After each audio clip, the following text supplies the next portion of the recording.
All right. Welcome, everybody. I'm going to call to order the Beaverton School Board Business Meeting for February 27th, 2022. We are going to start with a roll call of board members. We have one board member who is excused tonight. That is Susan Greenberg. Everybody else answer present when I call your name. Karen Perez. Presente. Eric Simpson. Present. Sunita Garg. Present. Ugana Inanaya. Present. And I'll note Ugana is joining us via Zoom. Becky Timchuk. Here. Tom Collette, I'm here. And we'll move to the next item, which is the land acknowledgement. I would like to acknowledge that our district rests on the traditional land of the Tualatin Kalapuya. We thank the ancestors of the Kalapuya for being the original stewards and protectors of these lands. We are honored by the collective work of many indigenous nations, leaders, and families who demonstrate resilience, resistance, revitalization, healing, and creativity. Does anyone have any changes they would like to make to the agenda tonight? Okay, hearing none, we're going to move to our recognition section. We've got some very special people to recognize tonight. And the Beaverton School District recognizes the following individuals for their outstanding contribution to the district and the community. Mountainside High School Junior Henry Marr and Westview High School Junior Arnold Yang. We'd love to have both of you come forward to the presenters table if you are here. Okay.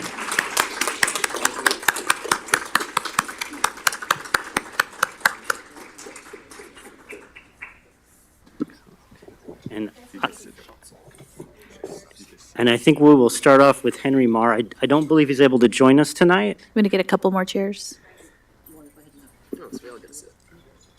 Sure, yeah, we can, yeah. So today we have Westview High School Junior Arnold Yang, who founded the Westview High School Cyber Security Club and serves as the club's president. With the support of Principal Matt Peterson and Cybersecurity Club advisor Nicholas Burns, Arnold organized cybersecurity summer camps certified by the U.S. Air and Space Force Association and supported the creation of 5 Cyber Patriot teams across Northwest for students in grades 6 through 12.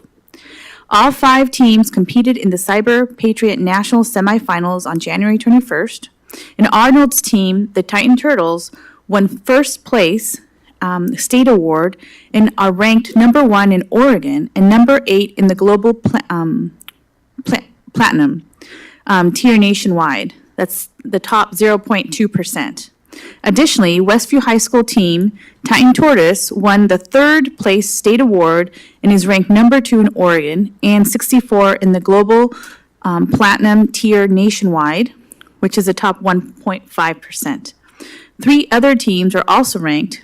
Team Titan Tortugas, Global Platinum, Tier number 96, Oregon number 3, top 2%, and Team Titan Wugui, is that how you say it? Yeah. Wugui, Global Platinum, Tier number 121, and Oregon number 5, and top 3%. And Team Titan, is it Cachuas? Yeah. Cachuas? Global Gold Tier number 172 and Oregon number 1. So we'd like to celebrate them today.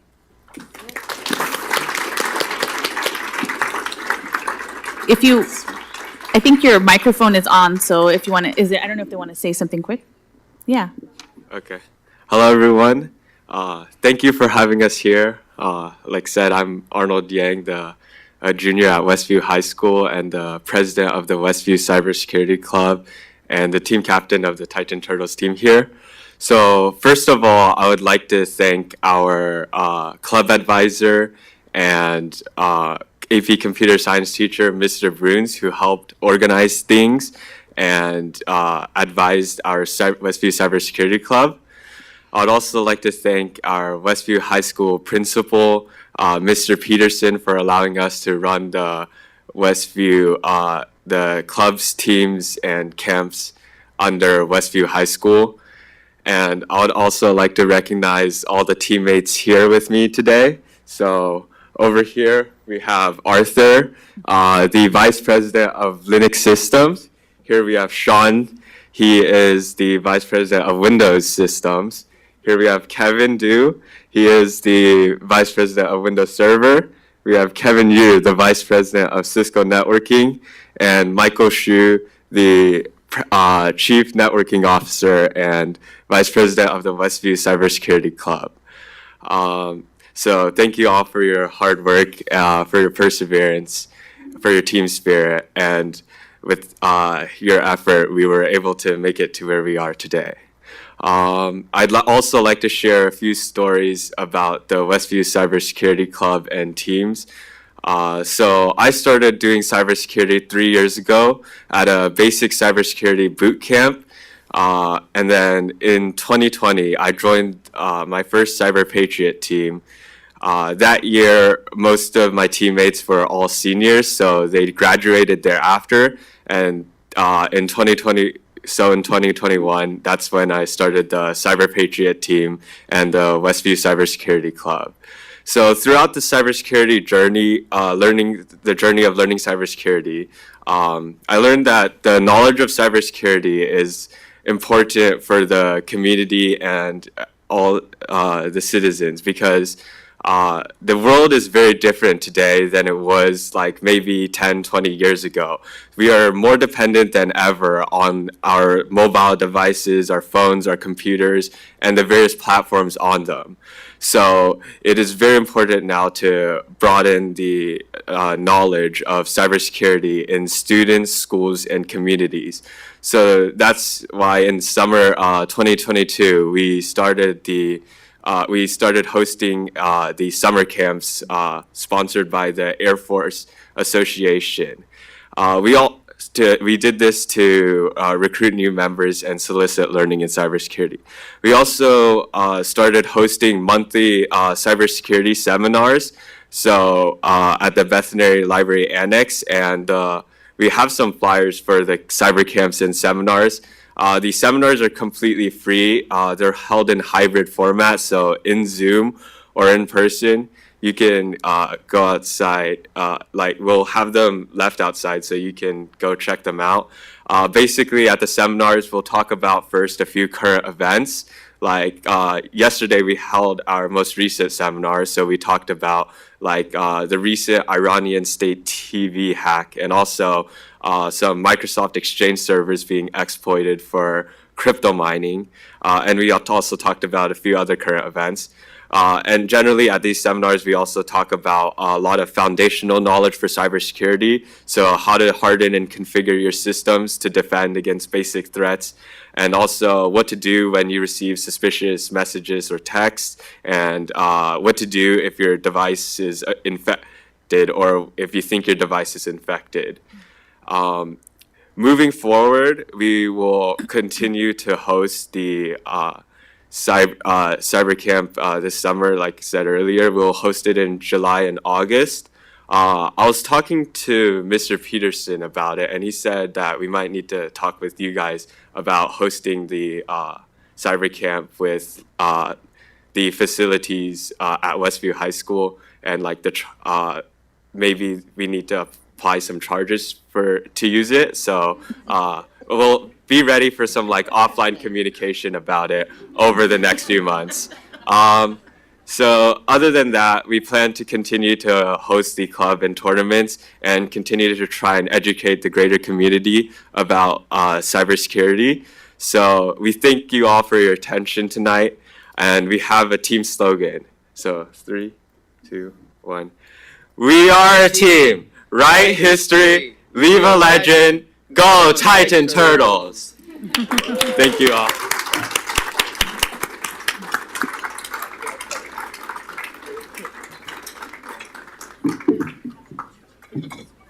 Sure.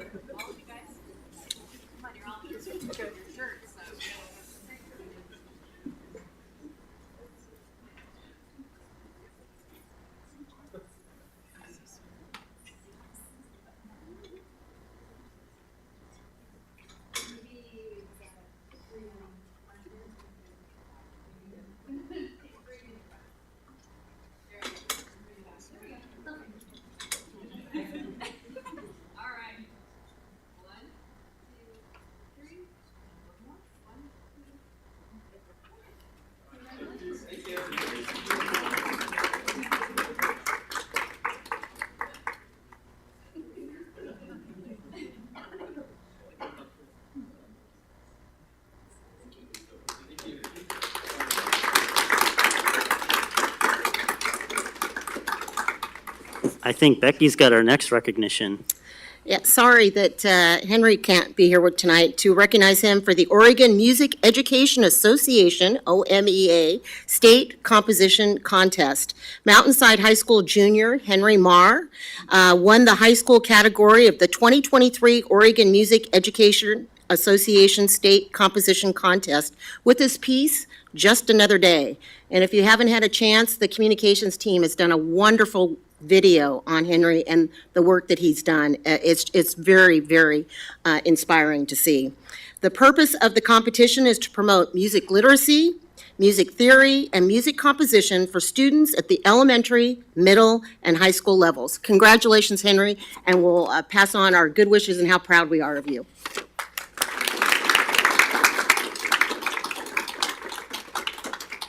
And we have one other award tonight. We have an award for the National Association of Bilingual Educators Superintendent of the Year. Superintendent Dr. Balderas has been named Superintendent of the Year by the National Association of Bilingual Education. This national award recognizes a superintendent who has demonstrated dedication to promoting equity and high-quality educational opportunities for multilingual learners. Dr. Balderas was honored at the NABE Annual Conference on Friday, February 24th. Congratulations, Dr. Balderas. Thank you. And so thank you for that. And these awards are never me awards, are always we awards, because of the fact that it really takes a whole team and the work being done here in Beaverton under the leadership of Dr. Cordy and Tashiko, who's here tonight. But it's really the future is really bright for Beaverton. You know, we have over 100 languages that are spoken here. You know, almost 60% of our kids are kids from diverse backgrounds, and we need to really honor the backgrounds and view every student as an asset for the skills that they bring to us each and every day. So that's one of the things that we're going to continue to expand on, and I appreciate the work done in previous districts as well, in Edmonds and Eugene. So thank you for that. But again, it takes a village, and we have a strong village here that are going to lead the work going forward.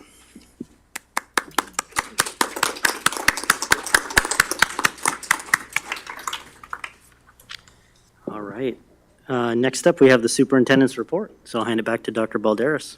So thank you. First of all, you know, at some point in time, I want to work maybe down the road for the cyber ninjas. So it's like when you know these kids are absolutely outstanding. They have a whole business plan going on. First, I want to acknowledge that we appreciate those who come to our board meetings that are engaged. We have a very engaged crowd tonight. Beaverton always has prided itself for being an inclusive and caring community.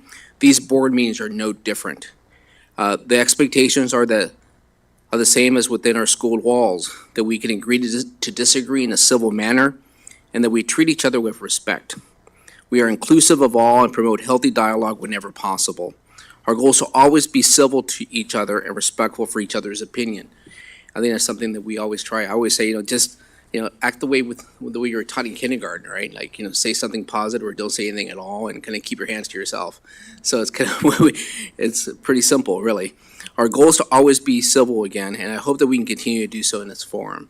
So I appreciate the audience today and the interactions that occurred outside of the walls when we were in our strategic planning meeting. The district adopted the social studies standards in 2020, curriculum toward the social studies standards in 2021, and are currently piloting curriculum through early adopters across our school district.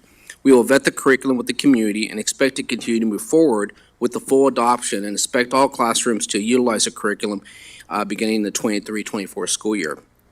All districts in Oregon will be expected to meet the 26-27 state standards and reframe their current curriculum to meet those state standards. I think that's something that's maybe been talked about, and I just want to make sure there's clarity in terms of what the expectations are moving forward. And I know that I've been meeting with Dr. Cordy and her team, but that is the expectation, that we continue to move forward with our curriculum adoptions. Our strategic planning process, we had a 2-hour session with our school board with Dr. Tammy Campbell, and we look forward to bringing that forward to the board here in the spring for full adoption. And I appreciate the community, the 80 stakeholders that are the core team, but the hundreds and hundreds of other folks that weighed in on the strategic planning process.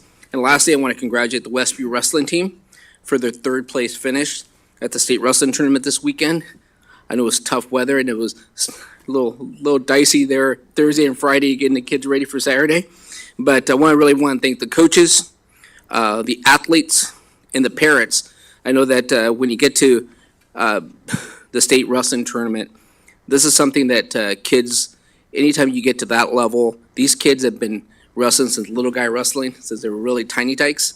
So this is a dream that they've always had. So it's just really neat that that all kids in our system, a lot of kids participated in the wrestling tournament, but really want to congratulate Westview for their third place finish, but really want to congratulate all our athletes and all our coaches, because it's really something that that's just a tribute to the dedication of everyone. So thank you.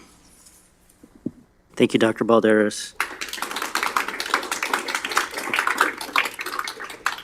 Next up, we're going to have an addition to what we normally do for public comments, which is a public hearing for the Hope Chinese Charter School renewal.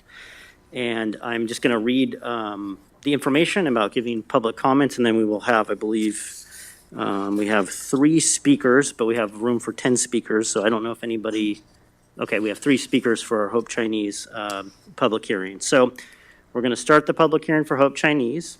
And I just want to thank everybody for attending this hearing with us today. We're very grateful for your presence and the opportunity to receive your input.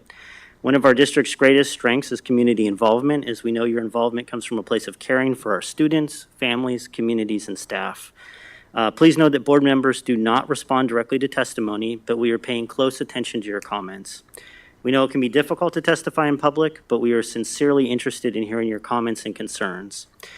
We ask that all present model respectful behavior to provide an open space in which a variety of viewpoints and perspectives can be shared. And to that end, a few guidelines. Our comments do not allow for the specific naming of school personnel, including school board members. Personnel matters should be dealt with either through the complaint process or by contacting a principal or central office staff. If a school personnel is named during a comment period, I will stop your comments and ask you to refrain from naming the person. If it occurs a second time, you will be asked to end your comments. Everyone has 2 minutes to provide testimony to the board. A timer will be set. It's right up there behind me, so everyone can see. And we'll go off at the 2-minute mark. If you continue talking beyond the 2 minutes, I will ask you to end your comments and your microphone will be turned off. To ensure fair treatment for all commenters, this will be enforced uniformly, regardless of the subject matter, point of view, or whether you have finished your prepared comments. I understand it's difficult to provide comments within this shortened time period and recommend that any comments you did not have time to provide orally be sent to the board in email or paper form. I also ask that folks do not speak or interrupt the meeting outside of the 2-minute period provided for testimony. If this occurs, you'll be asked to leave or remove for the meeting. And then one final piece, as you approach the presenters table here, please select the center microphone. I think today there's no other option, so maybe that advice is not needed, but it's there all the same. Okay, so I think first off we have Michael Herring.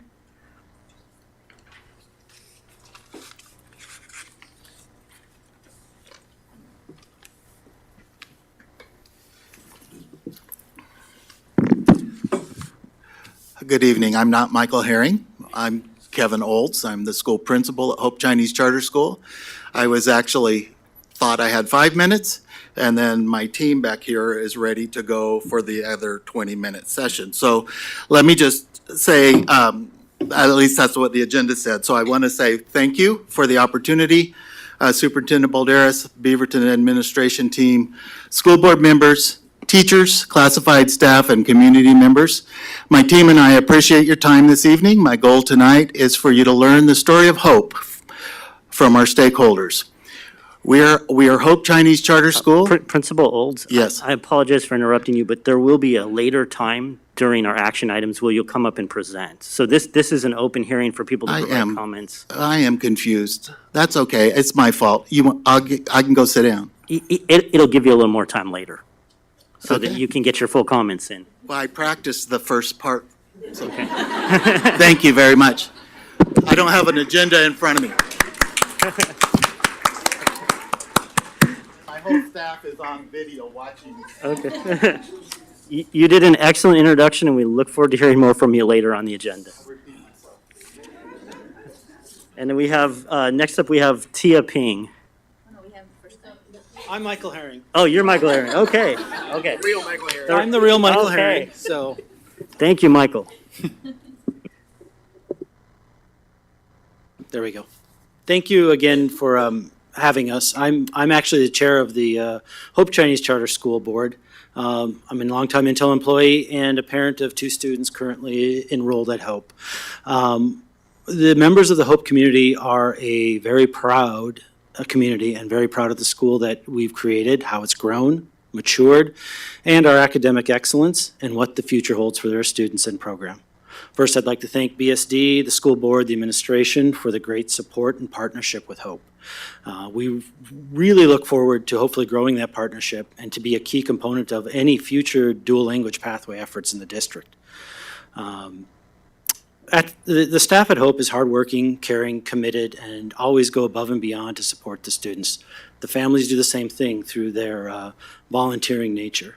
The students thrive and provide excellence as just demonstrated by their test scores in English, math, and Chinese, which you can see in our renewal request. We're very proud of that result. And of course, that helps and contributes to Beaverton overall. Hope also has a very strong culture and environment where the staff are a key part of our success. Our world language teachers have an average employment of over 5 years at Hope and continue to mentor and improve the program's effectiveness through both formal and informal means. Unfortunately, our current funding levels are only allow us to pay them about 93% of scale, and it has proved challenging for our ability to retain some of the non-world language staff. I'm going to skip forward a tad because I will run out of time. I will make note that Hope is in the process of finalizing our own strategic plan. We would like to partner with BSD on that and find places where we can collaborate and find areas that benefit both of us. Please strongly consider increasing Hope's state school fund percentage to 90% as requested in the renewal letter.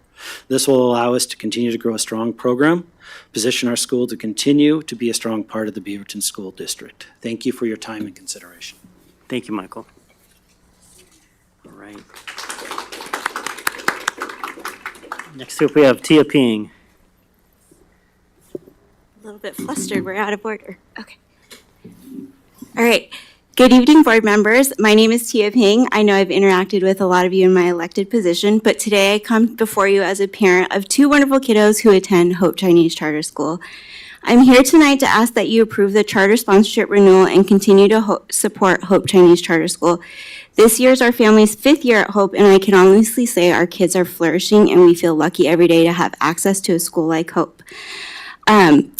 Every day I hear the constant complaints of why do I have to learn Chinese, but I am amazed every day that these kids are learning to read, write, and speak fluent Chinese while still excelling in all the subjects every other student in the district does. On top of the renewal request, I ask that you consider increasing the percentage of the general purpose grant to help close the salary gaps that exist between Hope and BSD teachers. We have amazing teachers and staffs who do an excellent job at education and social emotional development. Our school focuses on what we call wisdom seeker characteristics, which includes how to be a great world citizen, a critical thinker, a team member, and a leader. All attributes that we hope that all of our children have to become great global citizens. Our staff is also committed to making sure that students do not fall behind. This year, my 4th grader actually fell behind a year in Chinese, and with RTI and staff help and early intervention, by the end of the semester, she was at highly proficient. So they are committed to making sure children do not fall behind. It was recently announced that BSC has plans to expand dual language programs all across the district with the goals of high-level bilingualism, literacy, high academic achievement, and socio-cultural competence. These are the same values and missions of Hope Chinese Charter School. Over the last 10 years, I believe that Hope not only met this mission, but is the gold standard of how to successfully implement and operate a dual language option program. I believe the continued partnership between Hope and BSD will help to ensure the successful expansion of dual language programs in our district and to ensure that this opportunity is available to any students wishing to participate. Thank you guys so much for your time tonight. Thank you, Tia. And our last commenter for the Hope Chinese Charter School renewal public hearing is Abby Hada. Hi, thank you. So yes, my name is Abby, and I am the parent of 3 children who have attended Hope Chinese Charter Schools. So my oldest is actually in high school, and he was in the very first kindergarten class when the doors opened over a decade ago. And he continued through the program through 8th grade, just as intended, K through 8. And when he graduated in 8th grade, he was able to take the Oregon Stamp Language Proficiency Test and was able to score high enough to get full high school credit in Mandarin. And then as a freshman was able to take the AP Chinese test and get college credit. So clearly Hope did a fantastic job in preparing him in language, but it also prepared him well across the boards academically for high school. And even more importantly, it gave him a really unique perspective of the world and kind of a global citizen mindset that is really important to our curriculum at Hope. I still have 2 children at Hope, and we've been in the community since the beginning, and it's an amazing community of very highly engaged families. And more importantly, the teachers and staff are incredible. And they work incredibly hard for every student, wanting to make sure every student is growing. And as a former board member, when we would look at these budgets and we would look at limited resources, as every school has, it was extremely frustrating to know that we had these amazing teachers, but we couldn't pay them what they were really worth, and yet they were still there, committed to our students. And so that's what I'm hopeful for with this charter renewal and with hopefully additional support, that we can reward these hardworking teachers who've been committed through the pandemic, through all these challenges, and really recognize and reward that work. As you know, the school has been extremely successful, and I'm really hopeful with increased partnership that Beaverton students and Hope will really grow and continue to thrive in the next decade. So thank you for your time. Thank you, Abby. All right, and with that, unless we have any other commenters? We have one more. Okay, great.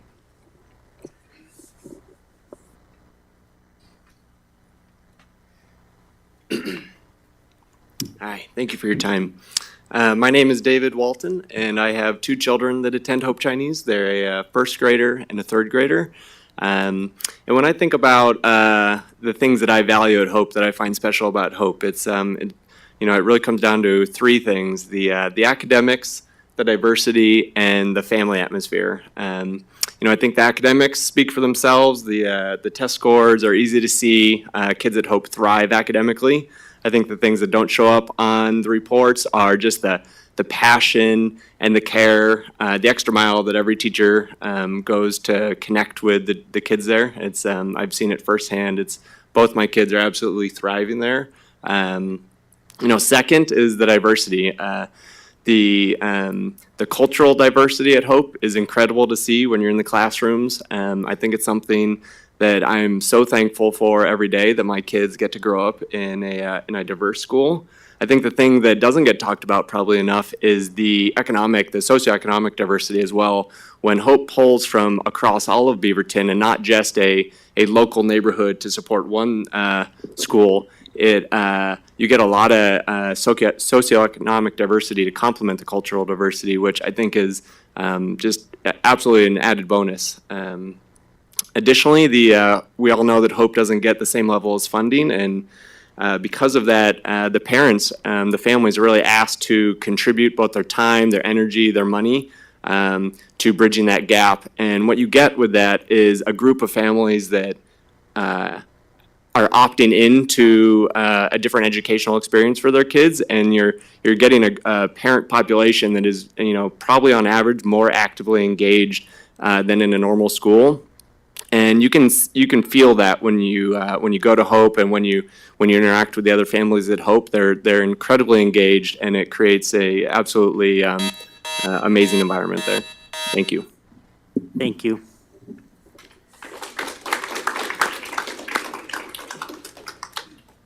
And unless we have any other commenters, I will close the public hearing for Hope Chinese Charter School renewal. Next up, we have comments from our employee group. I know that, Lindsay, you're joining us virtually, right? Great. Okay, I can't hear you. You might be on mute. Can you hear me now? I can hear you. Excellent. We will Right. hand it over to you now. Thank you very much. Good evening, Superintendent Balderas, Board Chair Collette, and members of the school board. My apologies for not being able to join you in person today. Please let my current situation of being stuck at home be a reminder that the pandemic is not over just yet. I want to start this evening by recognizing the work of the incredible educators in BSD. Our staff, including certified, classified, and our substitute educators, come to work every single day and create spaces in which students are able to learn and thrive. They strive to ensure that each of our students sees themselves in the curriculum to foster a culture of curiosity and wonder, to facilitate learning in a way that is thoughtful and affirming, and to help students feel safe and welcome in schools. This is no small feat and requires educators to expend physical, emotional, and mental energy every single day. So thank you to every educator in Beaverton for showing up for our students and for our community again and again.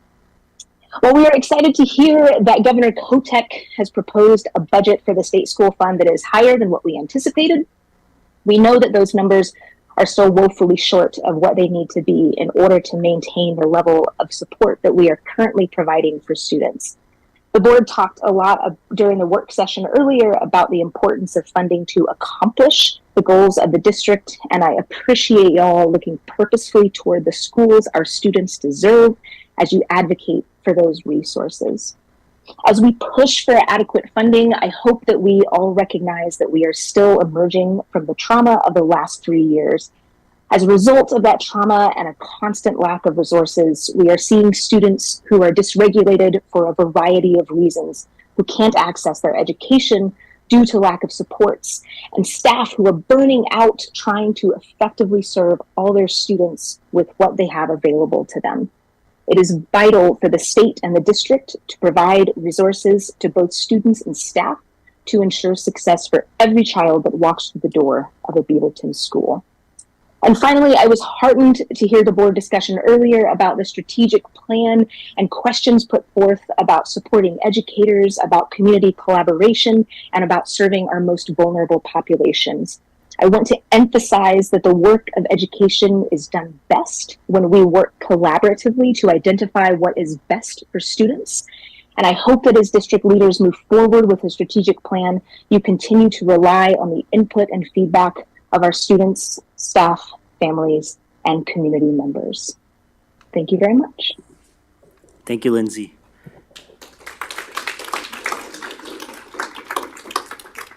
And next up, we have Kirsty Sackman from the Oregon School Employees Association.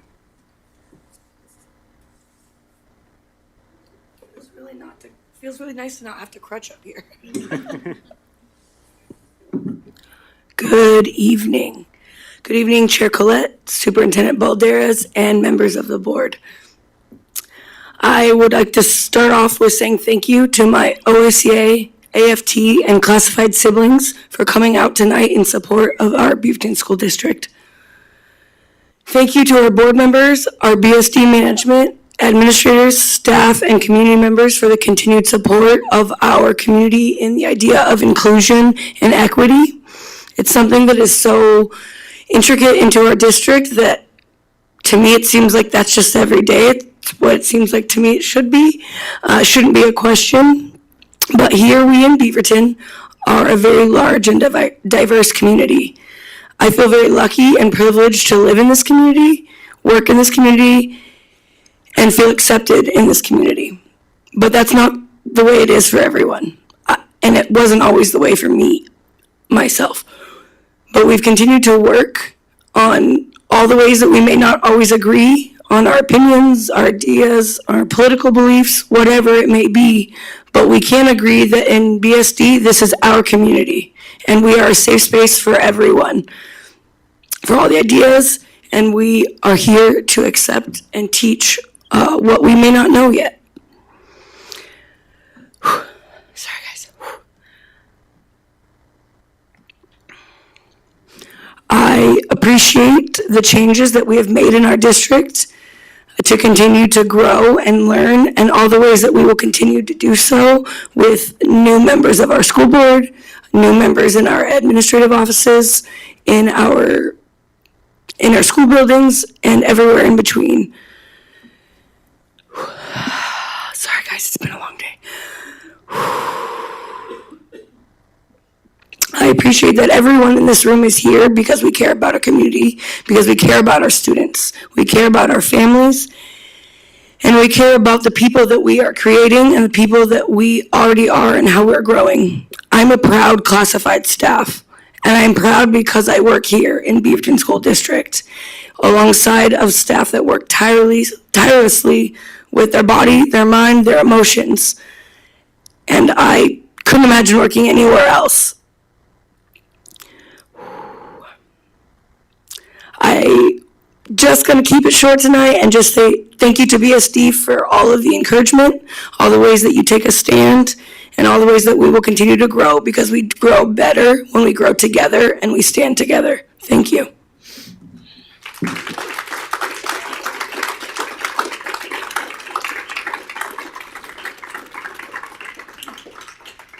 Thank you, Kirsty. Next, we have our comment period for community members.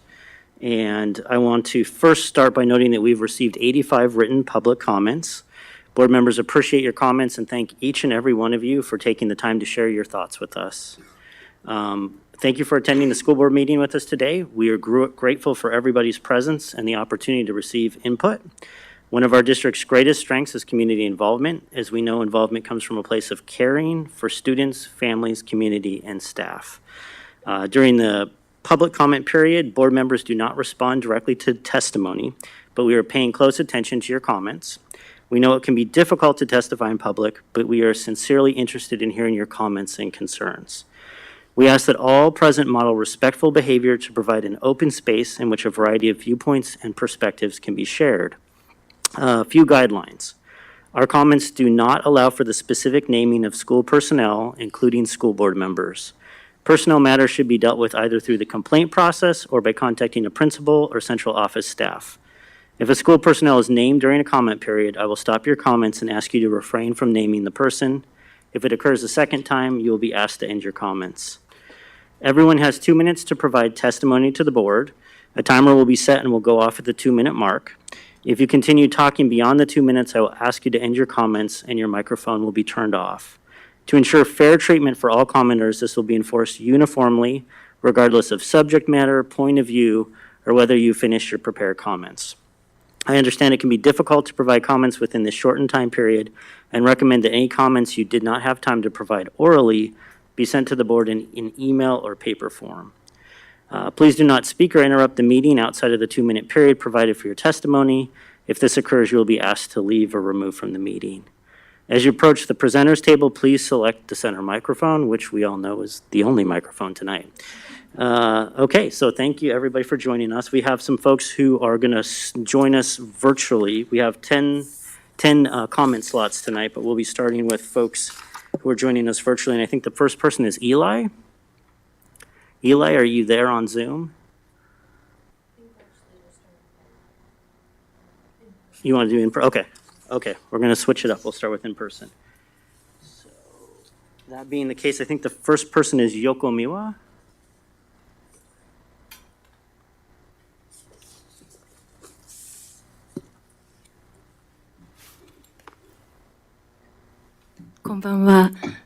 Good evening. I am Yoko Miwa. I am one of the 5 Japanese language teachers and culture at the high school level. I am so glad to be here, being able to express myself, how lucky I am to be part of the World Language Department at this Beaverton School District. Prior to coming to this public school system, I was a private high school teacher, teaching for middle school and high school. And I had this such a wonderful opportunity to be able to begin my dream occupation, sharing my mother tongue to younger generation. And now I'm part of the cadre adoption project. And this textbook that we all chose is published by this wonderful Peterson sensei who teaches Japanese in Hawaii from Hiroshima. And this series is one of the first textbook that was published in America. And the Chen and Tsui publisher company in Boston is supporting along with Chinese textbooks. And we feel so included and respected being an Asian language teacher for those who are in a similar situation, living situation in Oregon, just to be a bridge between Japan and America for a friendly relationship. Thank you so much. Thank you. Thank you, Yoko. Next, we have Megan Lobo-Berg.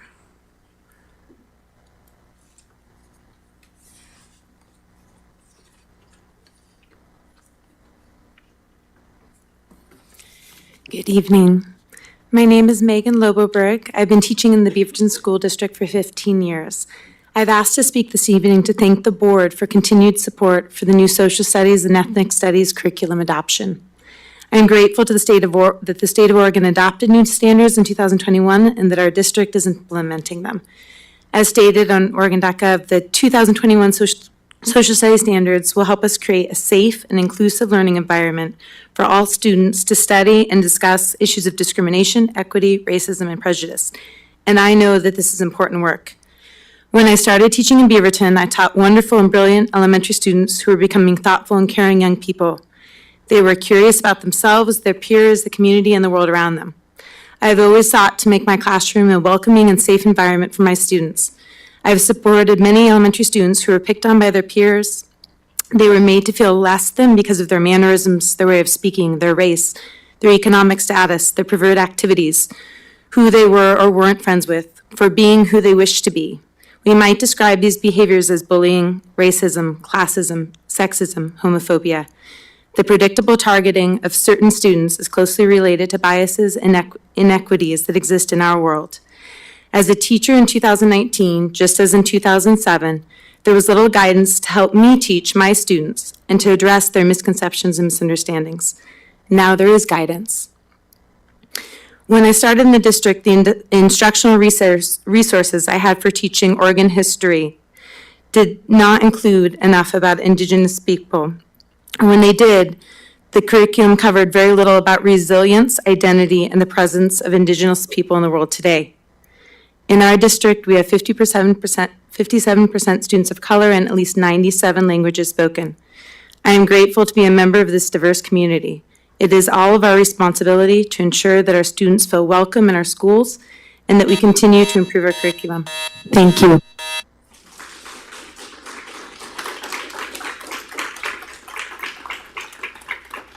Thank you, Megan. Next up, we have Yvonne Nicolay. She had to leave, okay. Gotcha. Okay, then I see Maureen Crawford. Markowski, okay.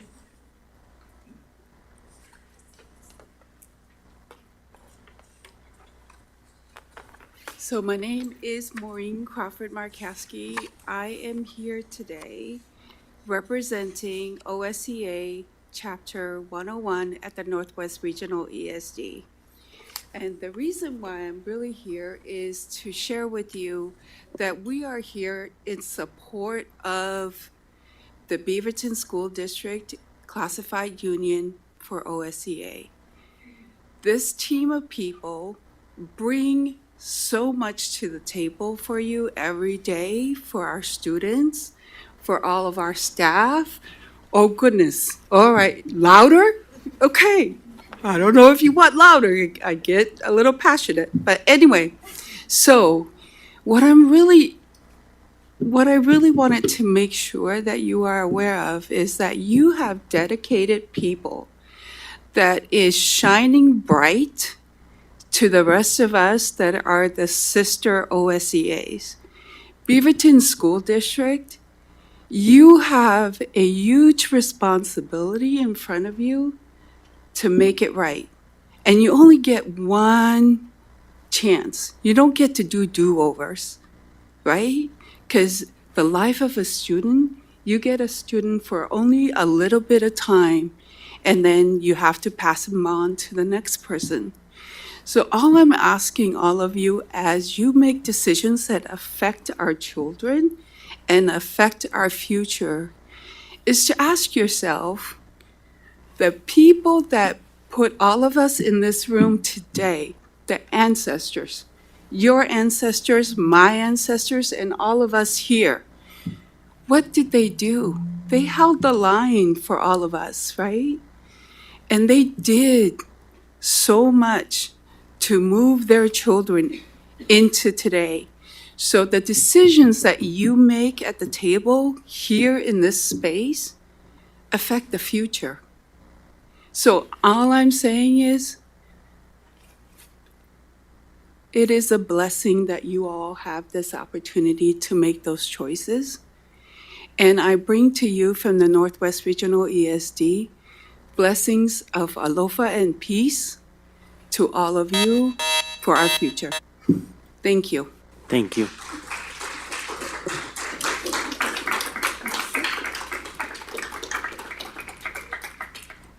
Next up is Rose Vergen.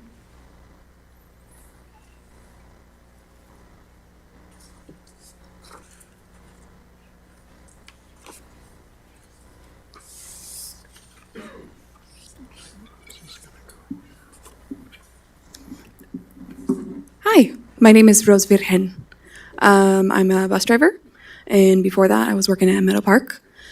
One of the things that I notice being a bus driver and also working at Meadow Park was that kids are always hungry, especially the middle schoolers. One of the things that I see a lot being kind of out of the school is that a lot of these kids are just absolutely voracious for things that they already know. Knowing that we have 57% of our children are coming from an ethnic background, why isn't the food that's being prepared in the schools reflecting that ethnic background? I've seen lots of Somali kids who are fresh off the boats and are coming into this new school and are looking at our food and like, ugh, I find better on the streets. And I think that that's really sad because that's one of the main ways that we can help regulate children. Through the pandemic, before the pandemic, you have to make sure that all of your needs are met. And being able to have that familiar ambassador of, nutrition is something that can help our kids long term. Also, it's a great ambassador for different cultures. I don't know many kids who can say that they've had a Somali meal or an Islamic, feast during Ramadan or some other things that are going on, but I know that they are happening at homes for a lot of our kids. And it doesn't have to be the first choice, but maybe it could be something that gets added in. Thank you. Thank you, Rose.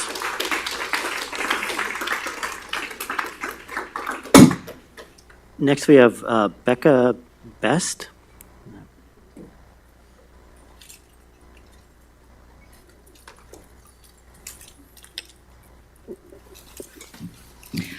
Hi, my name's Rebecca, and I have students that have gone to this school and continue to go to this school system. And I also am a substitute, a classified sub, and I work with special ed kids, and I cannot tell you how much I love it. I love them, and I love the children so much.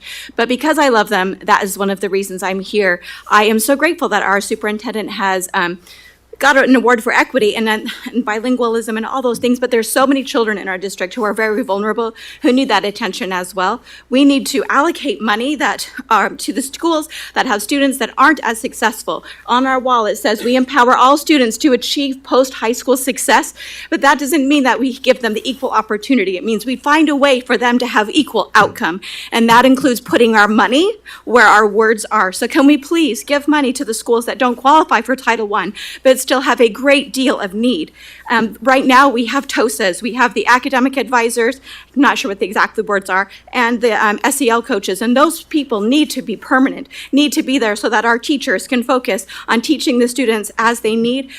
The high learners as well, but the children who have less need to be able to have that personalized attention, especially when I know parents whose children could use IEPs but don't want their children to have the IEP because it labels them. We need to give them the support despite the parents instead of because of. And then another thing that I'm also very grateful for is that we did revamp our social studies curriculum because we need to address the white supremacy that our nation is built on. And until we do so, we cannot heal as a nation. And I also appreciate the curriculum that we have that is health and wellness, because there are many children that come from many orientations within our district who until recently have had no representation, and they maybe feel ashamed of who they are, and it contributes to the suicidality that we have in this system, in our nation. So please continue to be a loud voice for the LGBTQ plus people and for the people who are not white and for the people who are poor. That's what matters, and we need to stand for those things.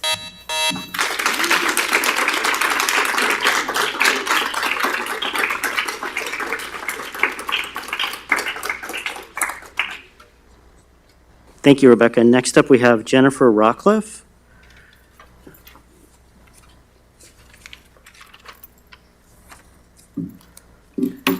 Hola, buenas noches. Soy Jennifer Rockcliffe y estoy aquí para representar el programa de lenguaje dual y el programa de World Language in Southridge High School.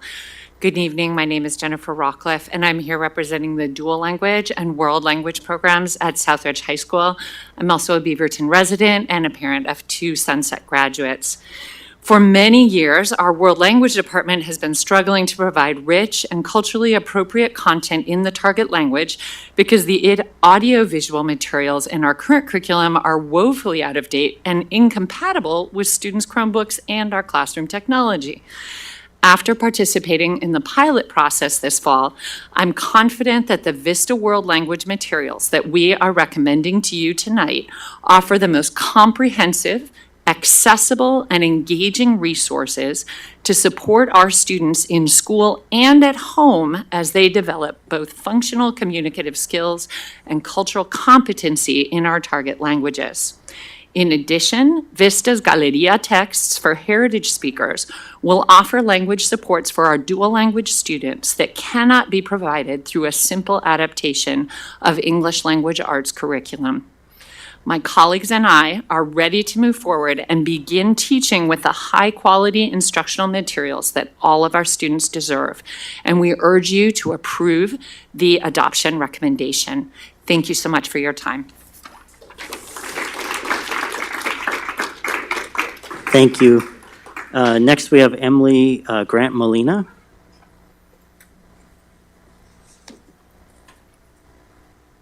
Good evening, members of the board, superintendent. My name is Emily Grant Molina. Me llamo Emily Grant Molina. Soy maestra de español, igual como mi compañera. So I was a dual language teacher previously, and this is my first year as a world language teacher at the middle school level. All of our middle schools currently have Spanish world language classes with our common middle school experience, 6th through 8th grade. In many of our middle schools, like in Mountain View where I teach, it's one of the only spaces for celebrating language and culture within our middle schools. So in my Spanish class, I do teach Spanish language, culture. I support many heritage speakers, but it's also a space in which we celebrate our students from other diverse linguistic backgrounds and cultures. We talk about culture and we talk about language. So, as you can see, there's a lot of importance for this world language adoption. One of the things I want to point out that I find to be super important is our alignment with ACTFL standards. The ACTFL standards align with the STAMP test and a lot of the work that the dual language programs do. So what we're working towards in world language is also that high level of bilingualism and biliteracy. So yeah, I just would like to mention that the adoption of this world language curriculum is really going to strengthen the work that Beaverton School District is doing to promote bilingualism and biliteracy. Thank you very much. Thank you. If we're ready, I think we can do virtual commenters now. And the first one is Eli. Eli, are you there? Yes, I'm here. Excellent.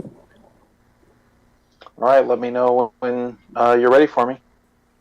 Whenever you're ready, we'll set the clock with you. Excellent. Good evening. My name is Eli Cabelli, and my son is a 7th grade student attending Meadow Park Middle School.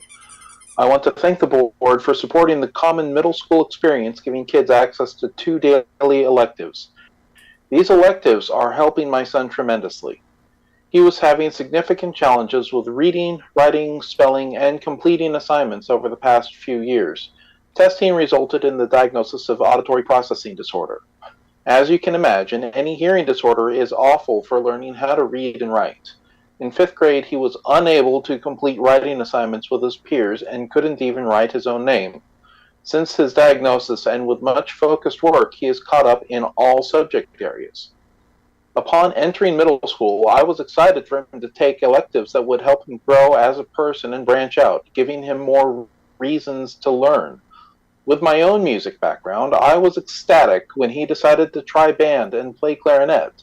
Since then, I have been working with him on ear training. It makes band more fun and helps him understand spelling and the differences between the words that he's reading. This helps him organize his thoughts and his speech patterns and improve communication. It's currently helping him learn Hebrew for his upcoming bar mitzvah. It's even raised his IQ as tested by the Gibson test. These are some of the less visible benefits of music education in our schools. With the core curriculum, we are teaching children what they need to know. The best learning comes when children make the choice to learn, which is why we need to give them reasons why they need to learn. Music, drama, art, speech, sports, play, these are the reasons why we live. There are so many positive experiences and lessons that come from elective education in our schools. We need to ensure that they continue to be available every day to all BSD students, giving them those crucial reasons why and helping to shape the whole student. Thank you for your time and attention.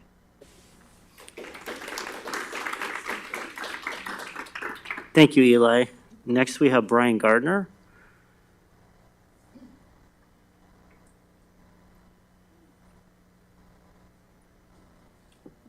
Brian, are you there with us?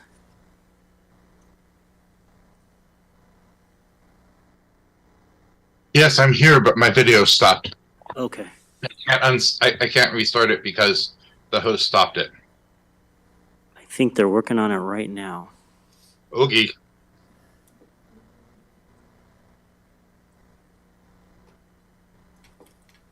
Sorry about that. I was text messaging asking for them to restart my video. Okay, this is a tale of 2 acts and how they impact children. In politics, words don't always mean what they mean.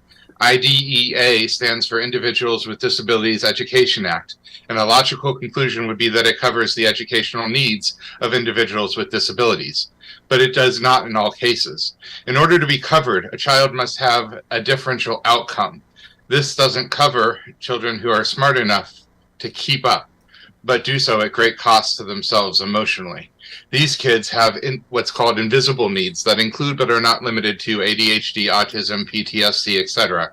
These needs are covered through ADA, Americans with Disabilities Act, which lives up to its name but doesn't fund it. IDEA includes Child Find, which mandates schools find children it would cover. ADA does not have a Child Find-like component. Schools are underfunded. ADA is unfunded. So schools are financially disincentivized to identify children that have narrow differences from their peers, because if they did identify them, then they'd have to provide services, but without funding. Many parts of Aligning for Student Success provide funding through grants that would prevent this misalignment of funds. I urge board members to read the written documents that I and the chair of Washington County Democrats submitted for more detail. I suggest piloting a program to identify and accommodate children before they enter kindergarten. This should be funded by grants included in the program, because research shows that it will increase high school success, make sure that every day matters, and improve indicator and intervention systems, early indicator and intervention systems. Plus, research shows that identification of ADHD prior to 6 years of age can reduce a child's chance of death by 1%, and that's just ADHD.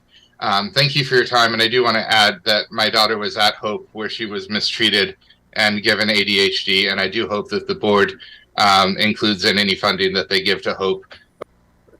Thank you, Brian. If you have further comments, you can send them to the board in email. We appreciate your comments tonight.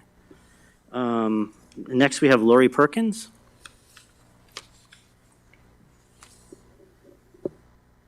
Hello. Everyone, I'm Lori Perkins, and I'm currently the Nurse on Special Assignment, the NOSA, with the Beaverton School District, a position that was created last school year through ESSER funds and will be cut without alternative funding. I'm here tonight to ask you to support continued funding for the NOSA position and to share a few reasons why it's important. Currently, the BSD has 23 district nurses, 10 classroom nurses, and 8 health assistants, a team of 41. So thank you, BSD, for valuing nurses. Because our team has grown, central coordination is vital to meet the mental and physical health needs of our students beyond COVID-19 management. Unlike teachers and other specialists, there isn't an educational program that produces school nurses. The NOSA position provides orientation, professional development, and support so our new nurses from various nursing backgrounds can effectively act as the medical experts in their schools. Because of the complexities that are involved with school health management, many districts in Oregon have actually hired nurse administrators, including Hillsborough this past year. Eliminating the NOSA position would remove the district leadership role that can best interpret how the Oregon Nurse Practice Act interfaces with OHA and ODE health requirements. BSD would no longer be commensurate with other districts that are best supporting school nurses and district school health guidance. The NOSA position facilitates coordination of district, county, and state requirements related to student health, supports and coordinates communicable disease guidance, and is the district liaison with our local public health authority. Without the NOSA acting as the point person, these programs, practices, and requirements may not be implemented as intended or in a coordinated way. A coordinated school health program provides equity for all students and supports those who are at the highest risk. I want to thank you all for just listening to me. Thank you, Lori. And I think that 10 commenters. So we've finished our public commenting section for the evening, and we're going to move to consent agenda. Do I hear a motion to adopt the consent agenda? I move that we approve the consent agenda. Do I hear a second? I second the motion. It has been properly moved and seconded to approve the consent agenda. Board members, answer with aye, nay, or abstain when I call your name. Karan Perez. Aye. Eric Simpson. Aye. Sunita Garg. Aye. Ugana Ananaya. Aye. I was looking for my unmute button. Aye. We got your eye.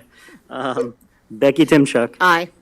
Tom Klett, aye. And the consent agenda passes unanimously. All right, the next is our section for reports, and we're going to hear from 2 schools tonight, Sexton Elementary School and Stoller Middle School. We'll start with Sexton with Principal Reese. We're looking forward to hearing from you.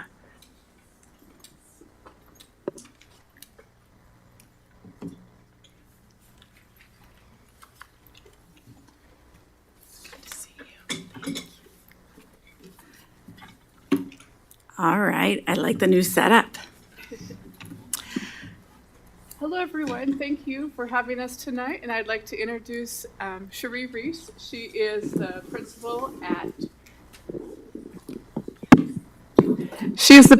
at Sexton Elementary and has been there for 5 years. And so she's here tonight to give you all a glimpse of her school and her work with her children. Thank you, Kathleen. And I have my assistant principal, Autumn McConnell, in the audience, too.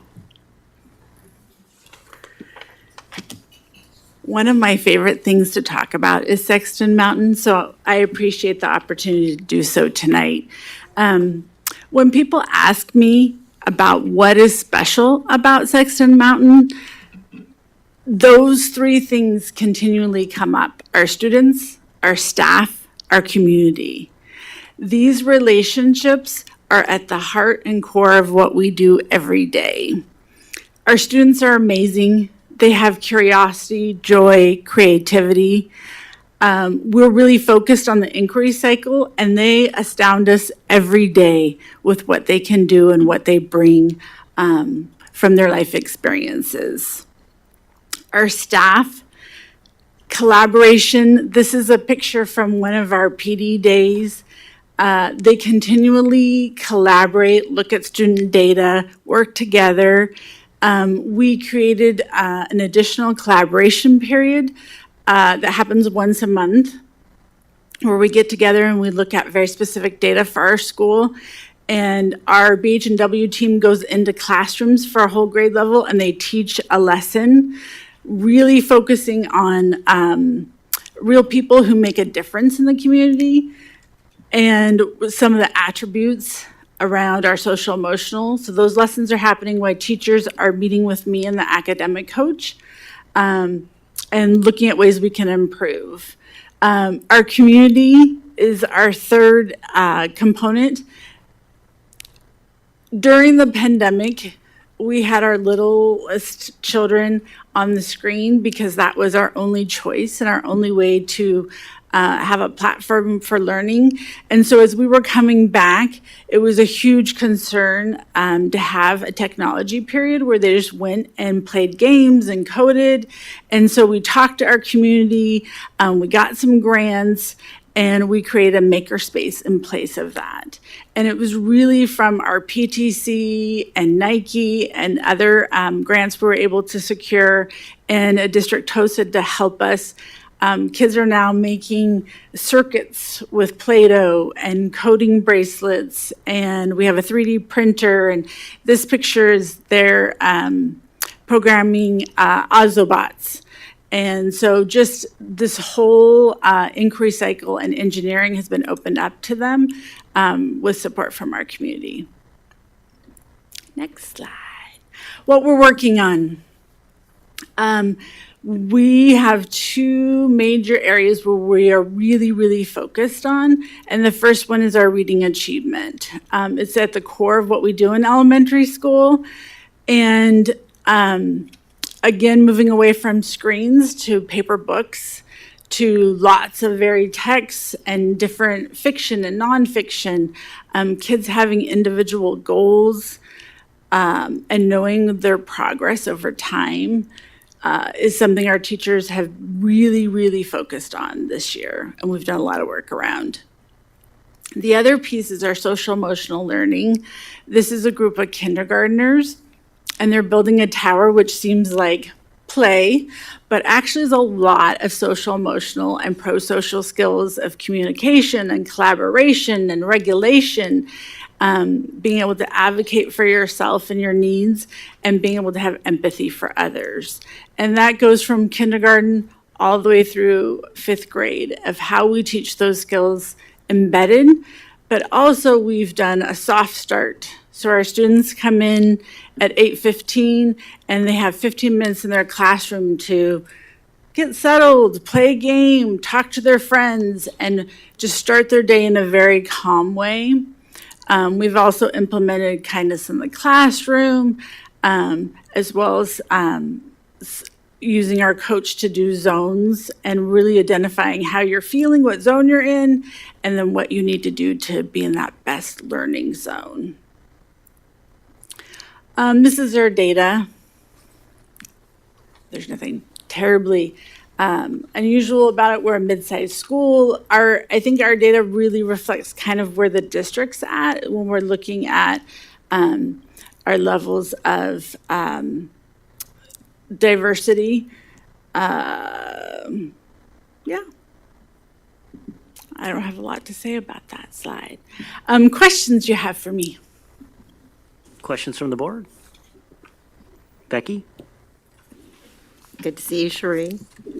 Sorry, I haven't been to Sexton Mountain yet. The snow kind of messed things up. I know. 5 or 6 years, probably about the time you got there, and I think it was already there. You were one of the first elementary schools I saw that had a space for students to help with their emotional well-being. And I'm just wondering how that is still working out for the students, and what other kind of things that you're, besides the soft opening, I think is a wonderful new concept that the elementary schools have had, but maybe some other things along with you folks being one of the first ones to have that kind of room available for the students. Yeah, so we've kind of been on this journey of really looking at some what's happening with kids and their executive functioning. And so our littlest ones, when they're having a big feeling, what is really the triggers and the antecedents for that. And so when we started to kind of really look at some cognitive development, for some kids the room was working, some it's been a walk, some of it staying in their classrooms. Our PTC just sponsored glitter jars for every student to have at their desk, and they're making them with them. So just the calminess of using different sensory tools. We still have our room. Our success coach is integral to that, knowing if kids need a quiet spot, music, or if it's something messy like Play-Doh that needs to happen. But it has been a journey based on children and what kids need and figuring that out. Sunita? Thank you. You know, you're great.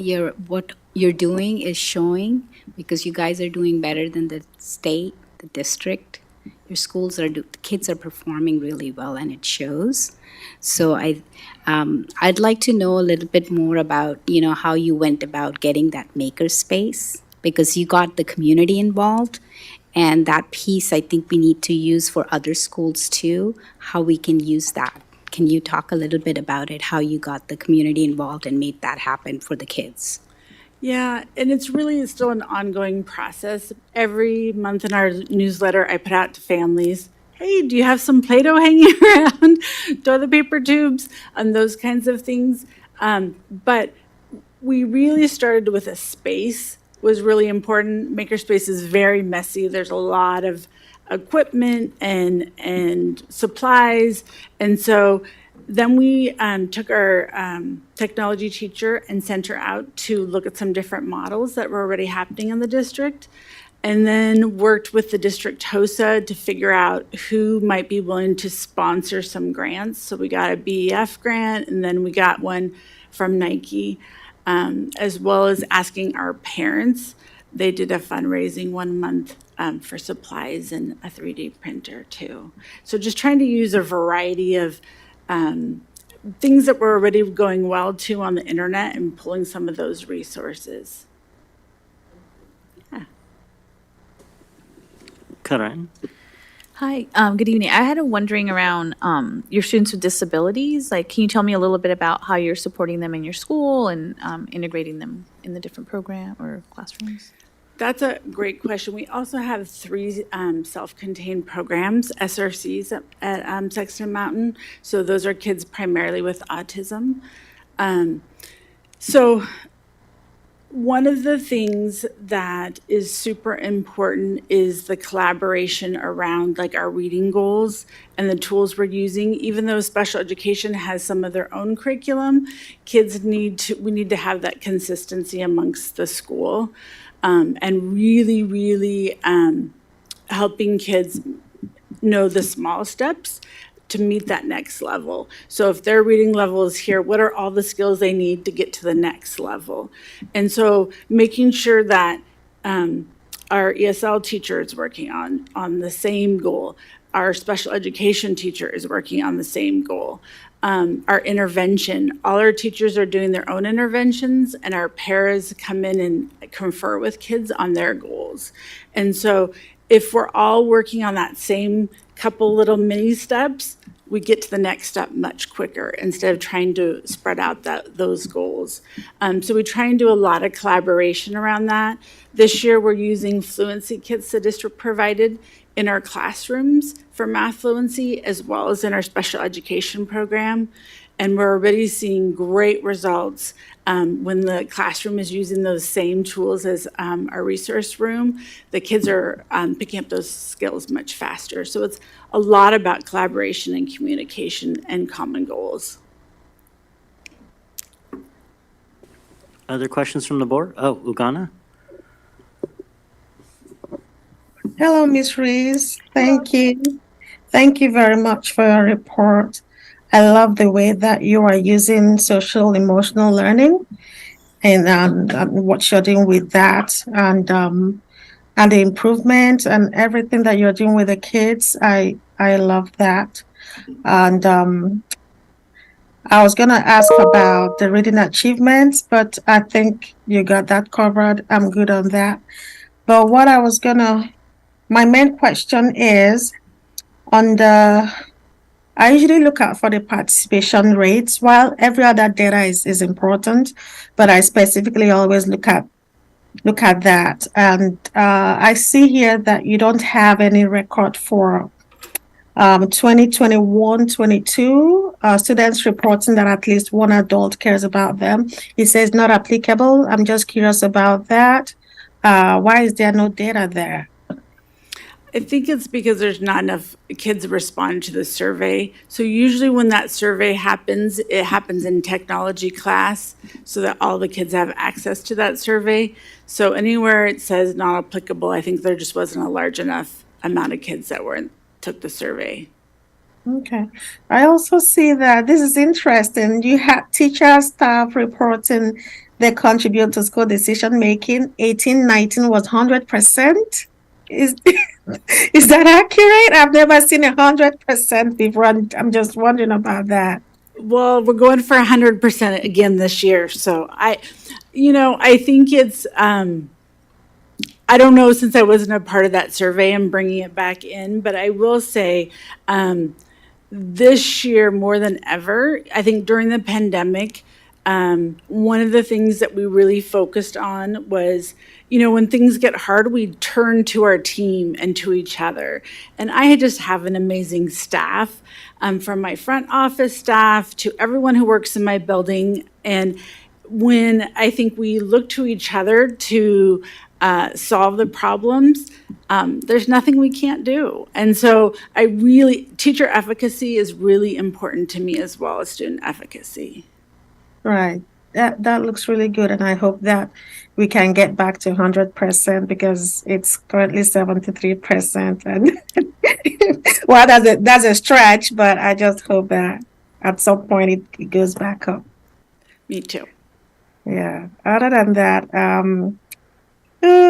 I would keep an eye on the number of days missed due to suspension. 12.5. It went up, a little bit. Just keep an eye on that. Thank you very much. Yeah, thank you. Other questions and comments from the board? I've got one quick question for you, Principal Reese. I know that attendance has been an issue across our district, and I'm wondering if there's any techniques or things that you have found have been effective in that realm with your students. One of the things, we had a really hard time coming out of the pandemic and just concerns over coughs and sneezes. And so we really tried to do a couple things. One is reframe that for parents. If you send your child and they have a fever, we will call you and tell you to come pick them up. So not to worry. And then the second piece is really just taking those individual kids. What we found, we sat down as a BH&W and we watched the attendance. And if kids are consistently not coming into school or coming in late, we just ask families to meet with them. And it's always for another reason. It's not like, hey, we just can't get it together. There's something else happening. And then when we can start to solve kind of those systemic problems, we see the attendance rise. It just really takes time and that cooperation with families, coming together with plans and helping them make schedules and just kind of rearranging. Sometimes it's walking with a neighbor that we can start to work through, but it really has to be on an individual level to really help kind of change those trajectories. Thank you, and thank you for all the great work you're doing at Sexton Mountain for our kids. Thank you. Yeah. All right, next up, we will have a report from Stoller Middle School with Principal Galavan.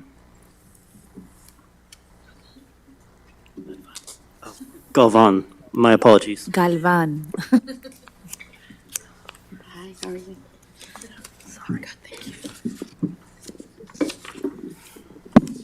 Good evening. It's my pleasure to introduce Veronica Galvan, who is the principal at Stoller. This is Veronica's 5th year in that position, and I'm looking forward to her presentation to you. Thank you, Ken, and thank you, board members, for having me tonight to share with you some of the work we're doing at Stoller. Before I begin, I'll introduce my 2 assistant principals, Kelly Angelina and Paul Hansen, who are hiding in the back. And I'll start with maybe talking about some bright spots and celebrations this year for Stoller that really reflect takeaways from last year. As all of you know, coming back for in-person instructions last year when we welcomed our middle schoolers, it was evident from the beginning that the pandemic impacted them in ways we weren't ready for, and I believe in ways we still don't know how they're going to be impacted later on.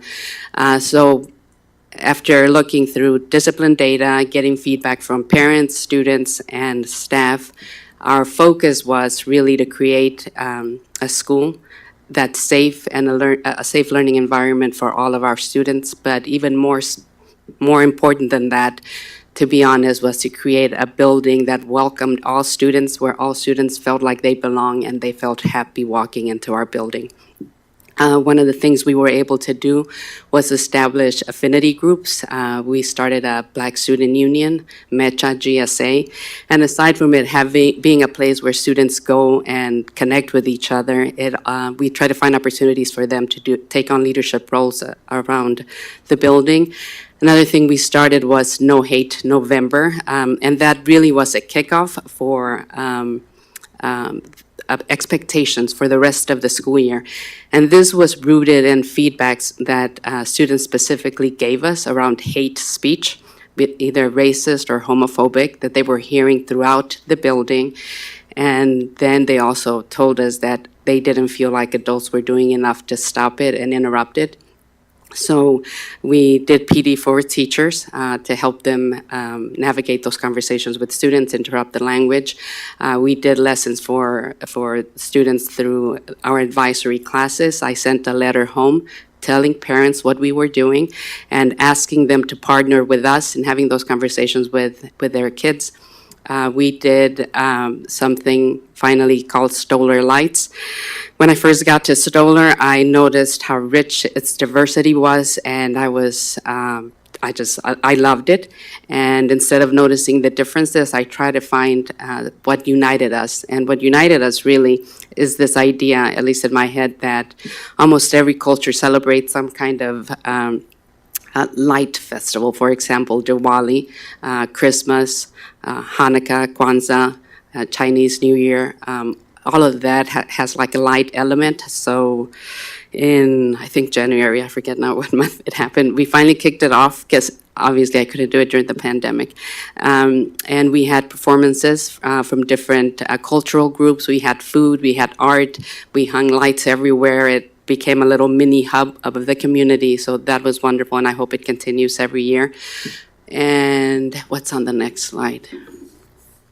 There we go. What are we working on?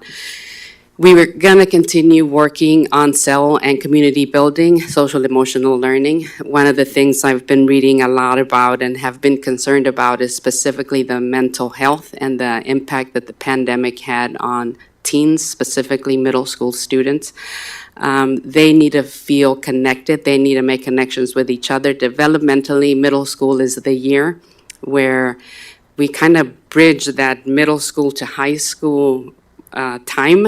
And sometimes, it's middle school. They're going to struggle, but I think this time they're struggling even more. And that is going to be our focus, because if a student doesn't feel safe, doesn't feel like they belong, they're anxious about their buildings, they're not going to learn.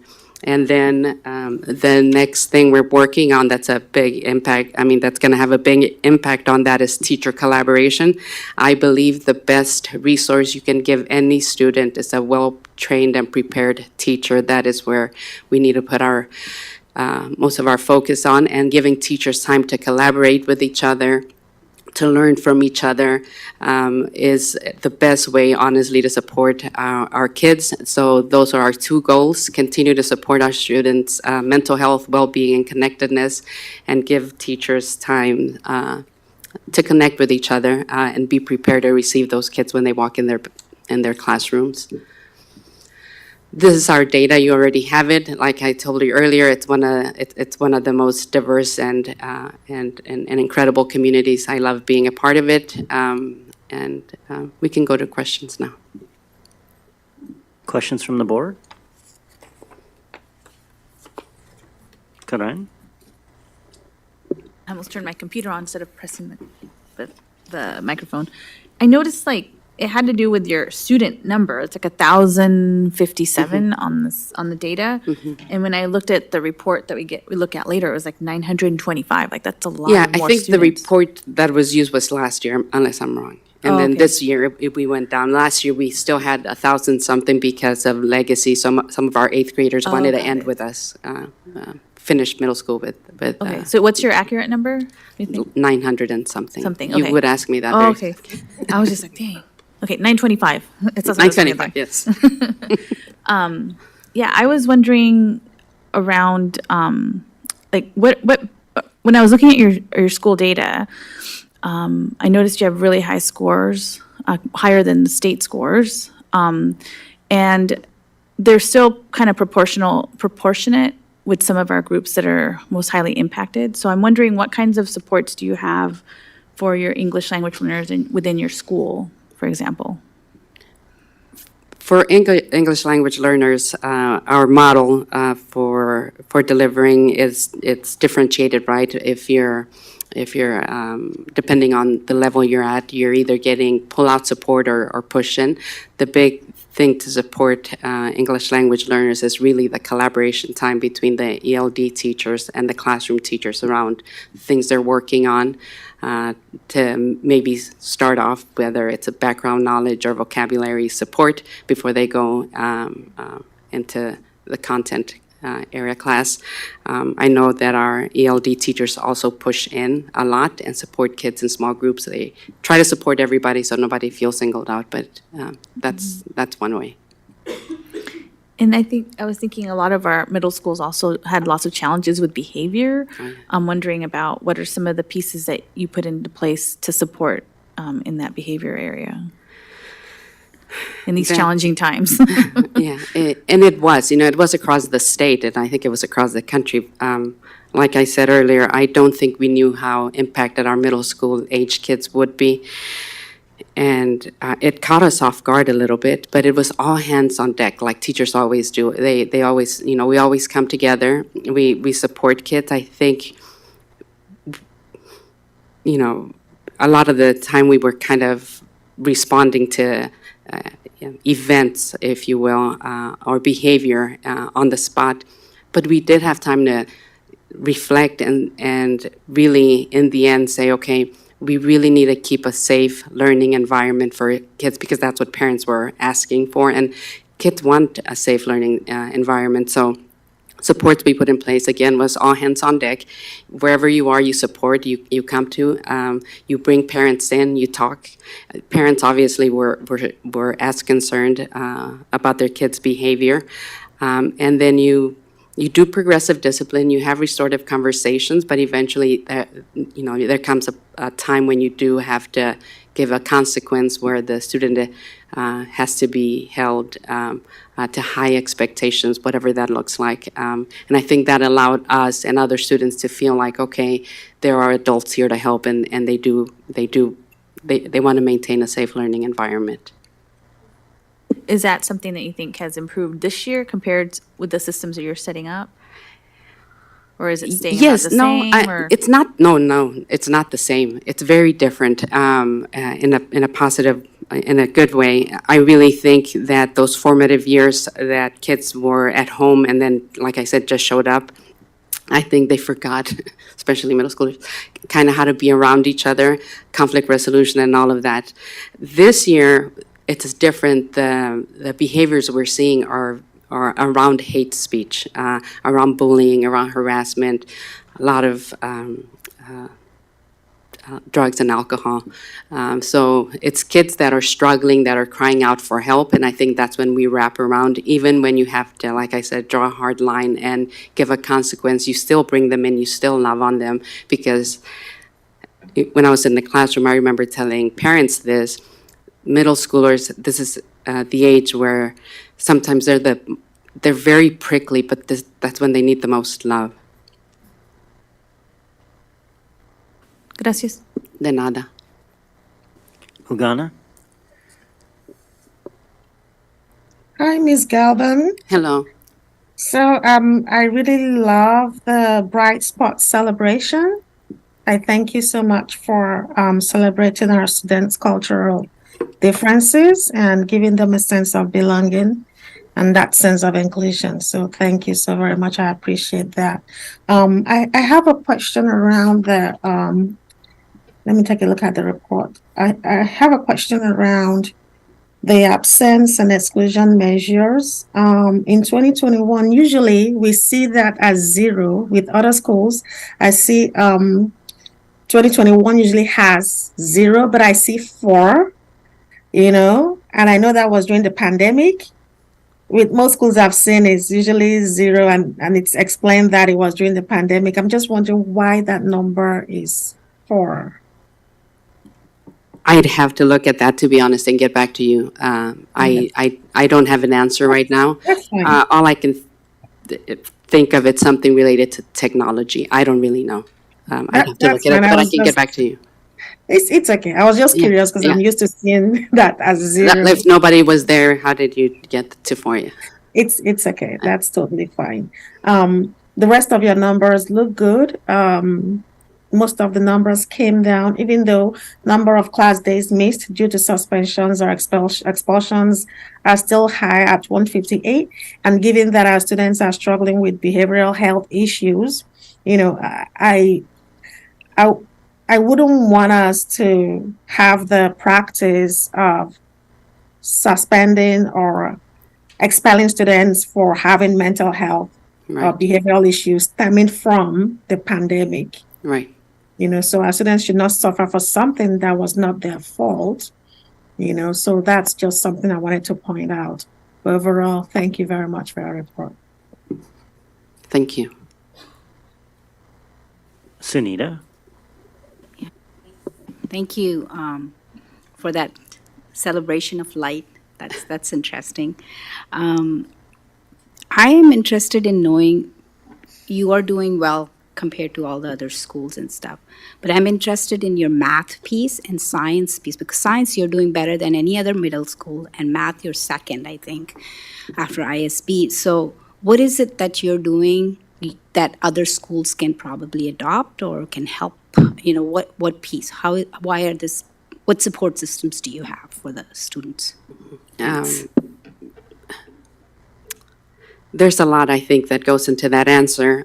There's a lot that students bring into the classroom, right? Themselves, their own abilities, their supports they have at home, and then obviously the expectations we have in the building, and creating, like I said, that space where they feel like they can belong and they can thrive. So I think it's a combination of all of that. When students feel happy to be in school, when they feel that they can do well, they're going to do well. And when other needs are being met and parents are engaged and involved, and that was one of our goals for this year, increase parent involvement. There's that, and I think it's just a reflection of all of that together, and teachers who love math and science. Other questions from the board? Great. Thank you for the excellent report and everything you're doing to support our middle schoolers. Yes, thank you. All right, next up, we have a department update from the Communications Department. I think Shelley's going to join us up there.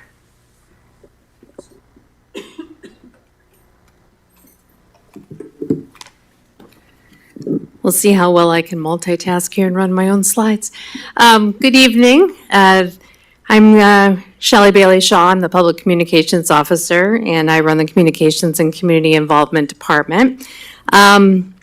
Tonight, I want to introduce you to my team, small but mighty. That's our sort of our trademark. Our mission is well, one is to communicate the district's story, and secondly is to engage our community in meaningful ways. We're one of the few departments that actually has interaction with almost every family in the district, every staff member, every school, every department. And so we know a little bit about everything. This is our team. I think most of you know them and work regularly with them. We're a bunch of one-offs. We all have an expertise, a specialty, but we're a very collaborative unit, and that's kind of one of our hallmarks. You have my written report, and it's a long meeting tonight, so I'm going to just try to go through a couple of accomplishments that I want to highlight. The first was the successful execution of the bond and levy education campaigns. I don't have to tell you how much work an educational campaign is. We did 2 this year. That was a heavy lift for the department, and I, again, am surrounded by incredibly capable and talented people who were able to pull that off. Secondly, is the expansion of our video storytelling. We have added a new videographer this year and a bond communication specialist. As a result of that, we've been able to increase our video production by about 30%. We've also been able to take on a number of special projects. So we're supporting our special education department, MLD, HR with some special projects that showcase the work that they're doing. And we've also been increasing our videos that are bond specific. Improved website experience. We've done a lot of web work this year with the district website, school website. We developed a new careers website to attract employees to the district. The idea here was to improve the interface when you use a mobile device. Secondly, to improve navigation and make it easier for families to find what it is they need. And third was to use the websites as a better vehicle for our showcasing of our students and our staff. And fourth is increased community engagement. I think we've done more community engagement over the last year than probably in the past 10 years. We've had a lot of projects, various initiatives. We had a superintendent search. We had a school resource officer review, strategic planning, as long as a list of many other things. All these required public meetings, focus group surveys. Seems like we're doing a lot of that kind of work. And we have a new platform that we're using, Engage BSD, that's helping with all that. Like any department, we have areas that are challenging and goals for us in the future. One is connecting and sharing information in a better way with our non-English speaking families. Parent Square is a great tool, and we have a lot of families in the district who are utilizing it. But what we need to do is partner with our multilingual department and come up with a better training system, a more robust training system for our non-English speaking families to make sure they too can access this great resource. And so we're going to be doing a lot of that planning work this coming summer. As you know, we're kind of in the final stages of our strategic plan. Once that's finalized, that's when the work for CCI really begins, because then we need to translate that work in a meaningful and actionable way to our community. So that'll be a big focus here at the end of the year and moving into next year. Increased storytelling around the 2022 bond. We've already increased that tremendously, but we're always looking for opportunities to show our community and be transparent and accountable about how we've been using our bond funds. And lastly, we're preparing for the relocation of Clothes for Kids. It's going to still be at the old district office, but in a new building. And it's really an opportunity for us to reimagine how we're serving families. We've already served 2,500 families this year. That's well and above what we do in an average year. And I just want to give a special shout out to all the volunteers who make that program a success. So with that, I'm happy to answer any questions. Questions from the board? Becky? First of all, being the partner of the watching what your staff did with the bond was just beyond, and it's gotten state recognition, national recognition, and it's so well deserved. And I think sometimes we take that for granted when it's in our own backyard of what a heavy lift that was, and then turned around and did it again for the levy, like you said, in the same year. As well as the superintendent search. So just kudos to your small but mighty staff. The points I was going to make is that engagement with our community is such a fine line, especially when we're trying to do it in the social media world of how we keep that engagement, but at the same time, as Dr. Balderas, that we are respectful of one another, that we are civil to one another. Just tell me how you and your staff have tried to maneuver around that so that everyone feels included in our district and that they have a voice in our district, but at the same time that we can keep that civility in a place where it's hard to do it with social media. Social media is a challenge, but I really see it as an opportunity and a tool. I see it as a positive. We've really used it with great success to tell the story of our district and our successes. One thing that we have adopted in our department is sort of a joy-only strategy. So we're really promoting joy and celebration on our social media channels. We're not using social media as a way to distribute information to our families. For that, we're using Parent Square.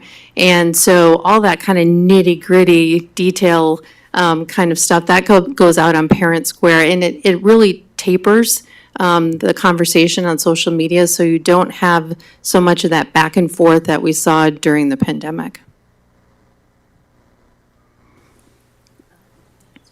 Ogana and then Karan. Hi, Shelley. Hey there. I must echo the words of Becky. It was an amazing work that you and your team did on the levy and the bond. So thank you so very much. It was just nothing short of amazing. Thank you. So my question is around Parent Square. I do know that most families struggle with navigating through it. And when I was using it also as a parent in BSD last school session, it was also challenging for me. So I was wondering, is it remotely possible that you could have other means of disseminating information, maybe using phones as well? Is that something that you and your team could consider maybe in the future? Or even now, is there a possibility that in addition to Parent Square, to also send out information through maybe text messages or something else that is a bit easier for some of our families? So I want to differentiate between Parent Square and Parent View.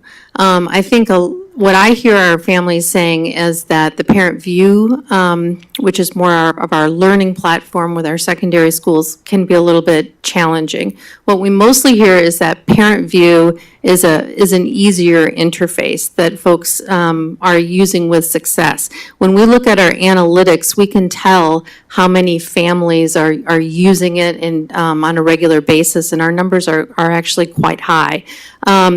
But in terms of how the message is delivered, parents are choosing that. So if they want to receive their messaging via text, or if they want to receive it via email or a phone call, they're actually selecting that in the system.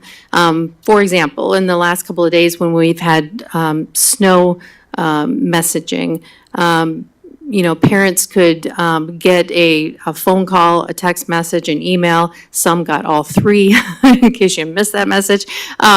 But so there's some selection. There's also a feature called digest mode, which means that parents can select to get all their messaging at one time of the day so that they're not interrupted.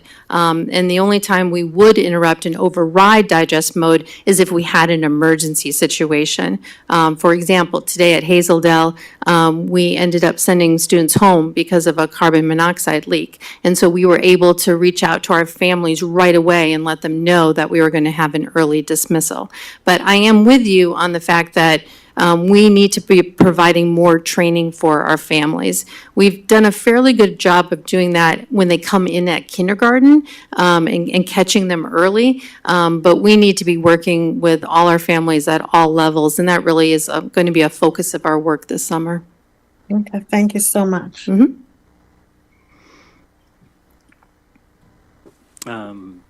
Karen and Sunita?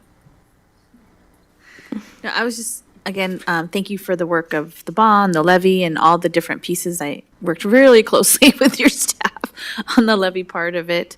I had one question, but it was around, I know that the clothes closet is moving from one side, you said to a building. Is it moving to the actual building, or is it moving to the other side, to the portables? So I should have said portable. It's actually moving from the oldest, I think, the oldest portable in the district on the other side of the building to one of the new ones, the one where facility development were located. And it's a much larger area, portable. It'll be a much better experience. And then we'll have a second portable that'll be a designated sorting room for our volunteers. So we're actually really excited about the move and think it'll be a much better experience for our families. Thank you.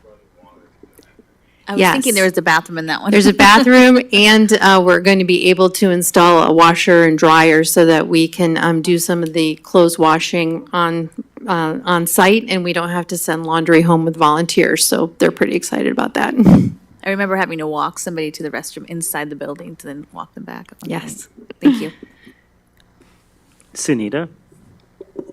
I have to say thank you for the bond and levy because it was amazing work, especially the seismic upgrade video that you guys had. You know, I even the famous Lego video. Lego video. And I really appreciate the fact that you guys are constantly trying to improve because you know, things come up and we have to be with the times and make it better. And also the fact that you are willing to give more training for the parents because I think it is needed. I'm not a parent anymore in the school district, but I do hear from other parents that they have difficulties, and so it would be really nice if they can get some more training in how to maneuver around, even like today. So there can be some. You guys may be thinking you're giving the information they need, and they may not still be getting it. So thank you for thinking about it. Of course. Other comments from the board? I just want a big appreciation and big thank you for all of your work, Shelley. It is incredible what you've done in terms of moving our communications forward in the district. And when I think about the work, I think about, the video work, or I think about the work on the bond and the levy, or the social media work we were just talking about. You are so good at telling the story of our district and helping people see all of the different things that are happening on a daily, weekly, monthly basis in our district, because we are a large district and there's a lot of amazing things going on.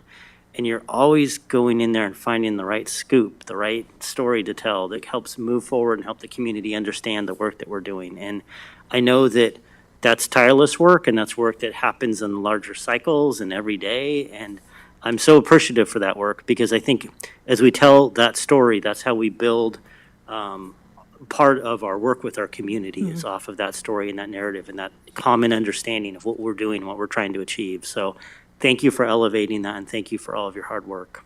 I appreciate that, but I'm supported by a fantastic team and couldn't possibly take all the credit. So thank you for my entire team. All right, next up we have Mike Schofield with our financial update.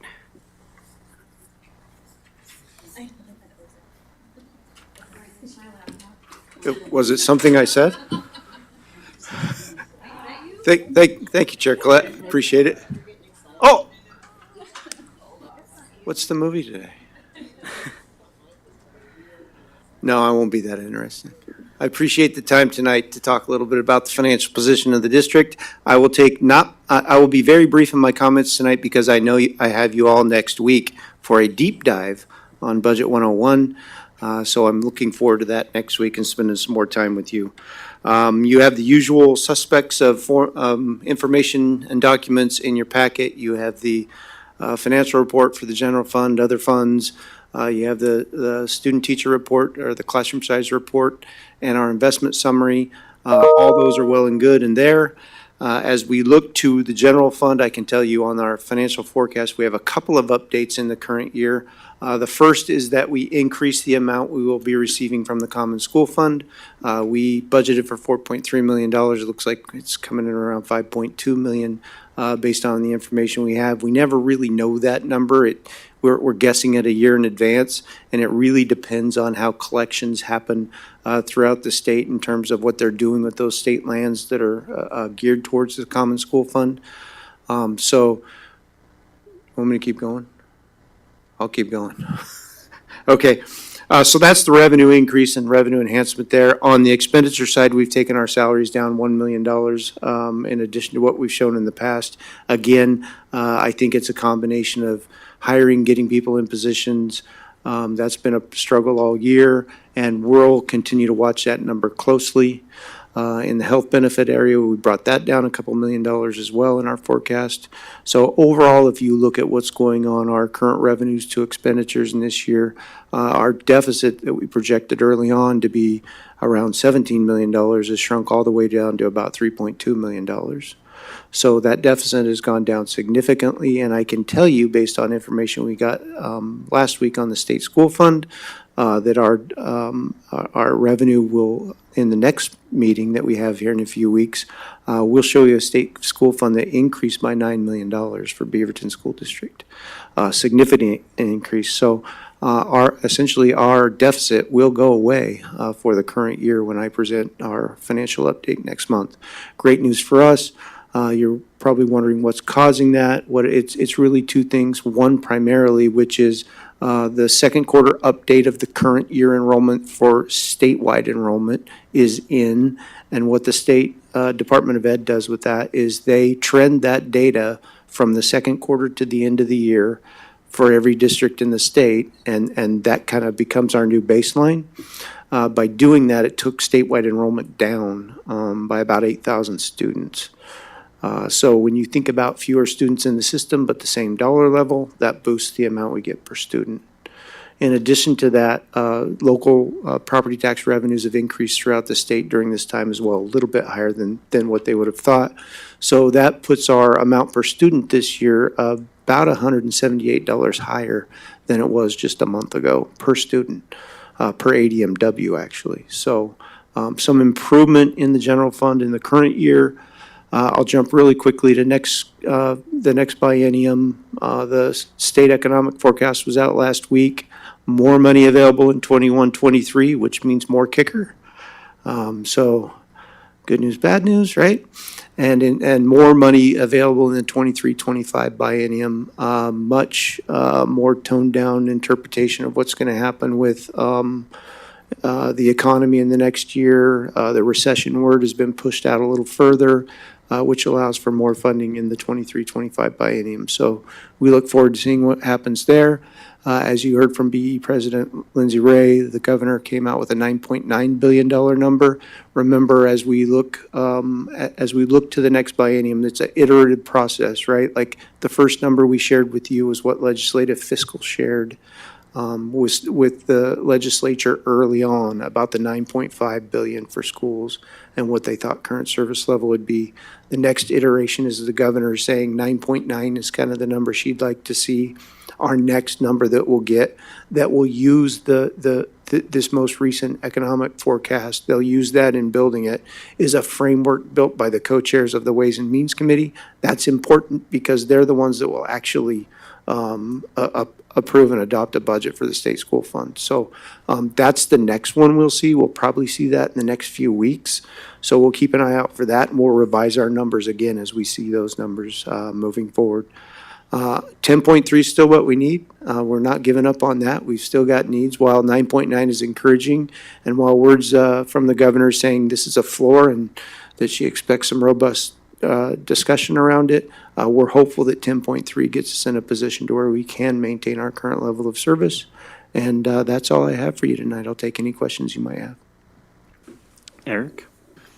Yeah, I have two small questions. One was like, I noticed our total like enrollment is still down about 500-ish. So is that like maybe, what you're saying is $178 more per student? So we're losing less than the rest of the state on average? What Yeah, about, yeah. when we're getting the 9 million more, that's basically it, is somebody's suffering worse than us for us to get more money. And then one more question, because it's from the open comment. I'm not sure how the pass-through works for the charter schools. I mean, are those true statements, or is their pass-through exactly proportional to the amount of students they have? We pass through 80% of the state school fund to them on the amount per student, and that's current law. They're just requesting more than that. Mike, a question kind of came to mind as you were talking about that and understanding the structural deficit in the budget, right? And don't feel like you have to answer this now, but I'm just kind of curious.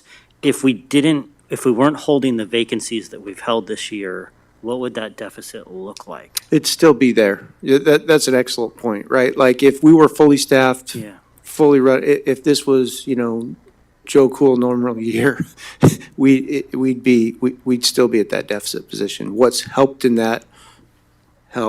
right, is that we haven't had all positions filled at all times during the year. Still have a number of vacancies. I'm just wondering if that would increase from the 3.2 and what that might look like. Yeah, it would. I couldn't give you a specific there, but where it does show up and where you'll see it next Monday night is in the next biennium, right? Because we'll show you a budget that assumes we're fully staffed, or at least a projection where we're suggesting we'd be fully staffed, and that's where that deficit comes back again. Have you been seeing staff hirings trending upwards? Or I think so. I mean, Susan could probably help with that, but I think so. I mean, it's been better, much better than the start of school, at least from what I'm hearing. But that's anecdotal on my part. I think we still have some positions open, but it's been better. Then I think maybe my point is this deficit may not be indicative of what we're seeing down the road, and it may be larger. Correct. We shouldn't count on it. Yeah, exactly. So the one thing, if I could, is, our current budget, what percentage is people right now in our district? I think what we budget around 90%, and I think what we actually spent last year was 88.9. 88.9. And what's the goal for most districts our size? Most districts want to be in the mid-80s. Again, when you think about what that means to me in the business office is that if you're in the mid-80s, you've got some fluctuation with your budget from year to year where you're not always talking about jobs and people when you end up in a reduction mode. So that's kind of why districts like to be around that area, Dr. Balderas. And we're running a little hot compared to that. Thank you. Any other questions from the board? Great. Thank you, Mike. See you Monday. See you Monday. Next up, we have Ken Bell, Dr. Josh Fritz, and Dr. Heather Cordy to talk to us about graduation rates.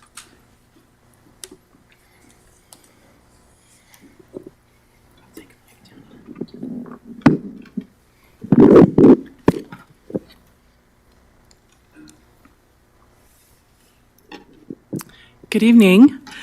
As you likely know, in late January, the Oregon Department of Education released disaggregated data regarding 21-22 cohort graduation and dropout rates. And so this evening, two of my colleagues, Ken Bell and Josh Fritz, who are both executive administrators in the Teaching and Learning Department, will present and share with you an in-depth look at the district's data. We'll highlight the successes and really what that has looked like as we've worked on closing the opportunity and achievement gaps. We'll also talk about our continued areas of growth. One thing we know about this information and this portion of the agenda, there's a lot of information and it's pretty dense. And so the team will be sharing information all along the way, but we really do encourage you if you have specific questions along the way to ask those so that we can address them for you. With that, I'll turn it over to Ken and Josh. Good evening. I'm going to be presenting to you a little bit about graduation rates from this most recent school year. And I'll start by taking a look at the four-year cohort rate. And as Dr. Cordy mentioned, please stop us at any point. We want to take you where you want to go in the data, and so we're going to highlight some things and look at some areas for growth, but we'll be happy to answer questions anytime along the way. So in the four-year cohort graduation rates, I would say they are extremely positive. Our district averaged 89.1, which is about 7.8% points higher than the state average, and continues an upward trend. It's the second highest that we've ever had by 0.2. And so it continues a nice upward trend for the district and continuing to make gains in that. One area that I want to point out, an area for growth, would be around the Flex Online School, where you see a 66% graduation rate. Flex was a kind of hastily put together school during the pandemic to deal with the issues that came around with that and the differences in the where people wanted to learn and how. And so the district is still sort of coming to grips with what Flex looks like. And what we've seen is that over the last 2 years, the enrollment at Flex has sort of shifted from people who are looking to avoid in-person learning more to people who are looking for a different alternative and who possibly haven't been successful. So we saw last year, we had 66 seniors who started their first year at Flex as seniors. And so the majority of those students started the year credit deficient. And so we're just seeing a real shift in population in the students who are interested in engaging in Flex. And we're still having to play catch up with how we're going to address that and what kind of interventions and supports to have in place to help those students. And it's something that we're currently looking at and addressing, but that's sort of caught us off because it's the population there has shifted in terms of the students that are choosing to engage in Flex. On our next slide, it has the four-year cohort by demographic groups. Most of our areas are in an upward trend. Some of them have flattened just a little bit, but that's after several years of pretty significant growth. And overall, you still see a pretty significant upward trend if you just take the last 5 or 6 years. A pretty significant of almost 10 points in most of those demographic subgroups. And so some real positive work in that area. On our next slide is the demographic groups by a different breakdown. Most of these are by race and ethnicity. And you see a little bit of a difference. You see an upward trend in many of those groups, but you still see some wide variations from year to year. In this previous year, all but one of those areas were in an upward trend. One of the reasons why you see some of these wide variations is because some of these groups from year to year can be fairly small. And so 1 or 2 students not meeting graduation can have a pretty significant shift in the overall percentage in that particular cohort. But overall, we're pleased with the upward trend in the majority of these areas. Yeah. One of the pieces I've noticed on the graph before, and it's at the bottom, were the English language learners in the high schools, and then on the next one, it's Hispanic, regardless of whether they're ELL students in our graduation rate. So as we continue, one of the things for me to keep in mind is, that I was keeping in mind is, and not necessarily to be answered now, but like, how do we use our focus, our SIA funding and other fundings to support across those particular focus groups that are, who seem to be at the bottom, even though they're growing, which is great. Mm-hmm. But just by being Hispanic in our schools, you're more likely to not graduate. I think for right now, our real focus has been around 9th grade on track and trying. We know our best chance of success is to close that gap as 9th graders so that they're set up for success. And I think that's where we have been putting a lot of focus in this year and where we can continue to make some gains in the short term. But I would agree with you, we should continue to look for ways, and particularly to look for places where that is being very successful both inside and outside of our district, and try and replicate some of those practices. Yeah. I think I've seen some districts putting 9th grade on track for 8th and 9th graders, and specifically for specific focus groups as well. So adding SIA funding for some of those perhaps.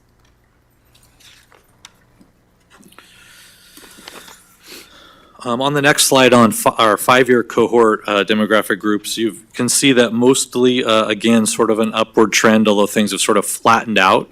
This is an area the district showed a lot of growth in sort of 5 or 6 years ago through about a year or two ago, and then now you've seen them as we move up in those. Some of those have started to flatten a bit.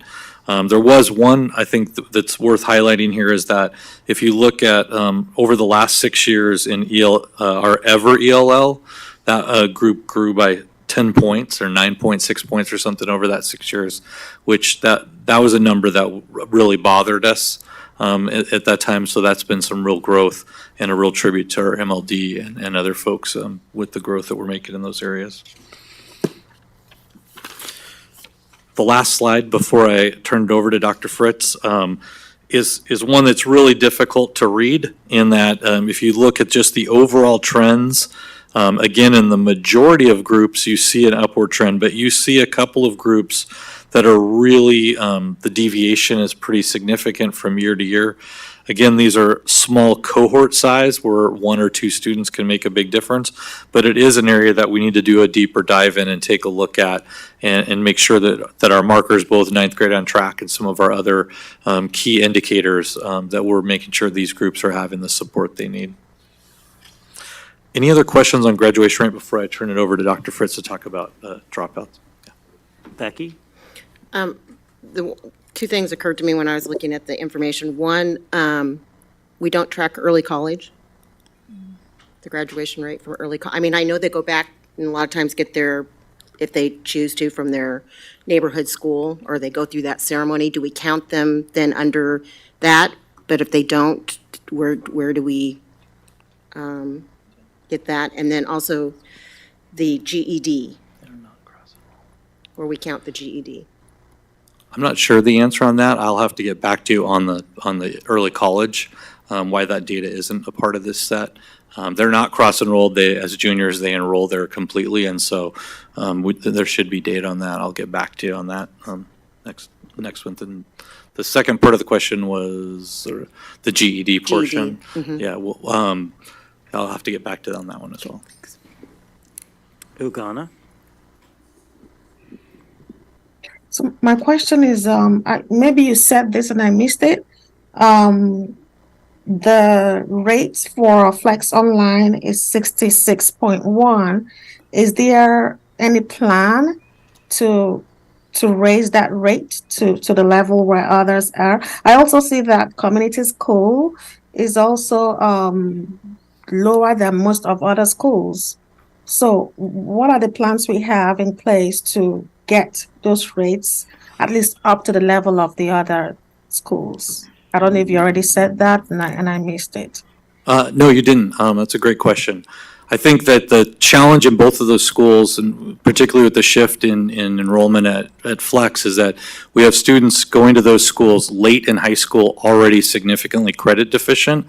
And so they're both programs where we're working with kids, scrambling to try and get them caught up and on track. And so it's something that we're addressing. We've recently done a large work group called Reimagining Merlot to look at community school and how we can better match all of our programs there. And we are also been working regularly with Flex and doing some real work behind the scenes on what staffing and what supports would be in place next year to address some of these deficiencies. Okay, thank you. One of the pieces that we were working on last year was looking at our policy that currently reads that students who have IEPs can stay in our schools until the age of 21. And we started a work group last year, and not sure where all that work has gone from this year, but looking at actually what are our options for our students to have a longer pathway for actually completing. You mentioned, we have newcomers and we have some high school students, for example, in the Flex, that started as very credit deficient. We have more students that have that no pass or missing classes from all of that. So I'm wondering if at a later time you could come back with some information about what the teams are thinking about that policy and possible suggestions that you might all have. Initially, we talked about expanding it particularly for students with that have IEPs and newcomers to start off, and then the conversation went to make it more equitable, it should be all students. We're responsible for all of our students that come into our system and making sure they have that successful outcome of graduation. So that's just something to put on your radar for later. Yeah, I'll let Dr. Fritz address that very briefly. We've been meeting and talking about that recently as well, and then he'll go right into dropout rates. Yeah, just to follow up on that, that actually was a conversation earlier this afternoon, and we were consulting actually legal counsel around board policy and at what age can we allow students to remain in school. So they do have those opportunities to be completers. That's kind of a side conversation because these metrics, the state would still be going back and looking at what cohort they would have entered, even if, say, they were a newcomer and they just arrived in the United States and enrolled with us at age 19, for instance. They would still be in this cohort as whether or not they completed within 4 years or 5 years. I know Danielle Hudson and Toshiko were working on that last year, so at least we started that process and looking at a feasibility study of what would be some of the options, and they have all that information on what are the current options that students have when they reach 18. But then there were some limitations around, depending on students, some programs you had to be have legal immigration status, or you had to go away, and some students couldn't go away from their home because they had other. So there were some limitations in the options that currently students have as well. So That's certainly an area we could gather more information on. Yes. Thanks. Eric? Is there a chance that like some of the graduation rate is like higher because of reduced rigor and maybe not saying railroading people, but just wanting to move people through versus like grades of the past where they might not have made it all the way through to graduation, at least within 4 years? I think that's, definitely a possibility that the pandemic, impacted potentially some of that. But we've been back pretty much at the high school level full-time for the, past year and a half. And so that last year is the sort of critical time for that. So I think it could have impacted that. And I think there's, but you also have some of our subpopulations that were deeply impacted during the pandemic more than other groups. So I think there's probably a little bit of both. And there are some groups that benefited from maybe a decreased rigor during CDL. That there's also some groups who really lost access to their supports and all of those kinds of things. So it's probably a wash overall. All right. Okay. So this next section here, I'm going to address dropout rates. Dropout rates reflect the percentage of grade 9 through 12 students that left the district without earning a high school diploma or a GED and who are not continuing an education elsewhere. So if a student leaves us and they enroll somewhere else, then they would not be captured in this data. The BSD average for the 21-22 school year was 1.7%, well below the state average of 4.1%. And while that's an increase from the past 2 years, I think this kind of gets to the comment that was just made about rigor, that we are seeing actually on par with what was happening pre-pandemic. So in 18-19, it was 2%, 17-18, you'll see there 1.9%, 16-17, 2%. So we're really seeing kind of the numbers swing back to where we were pre-pandemic.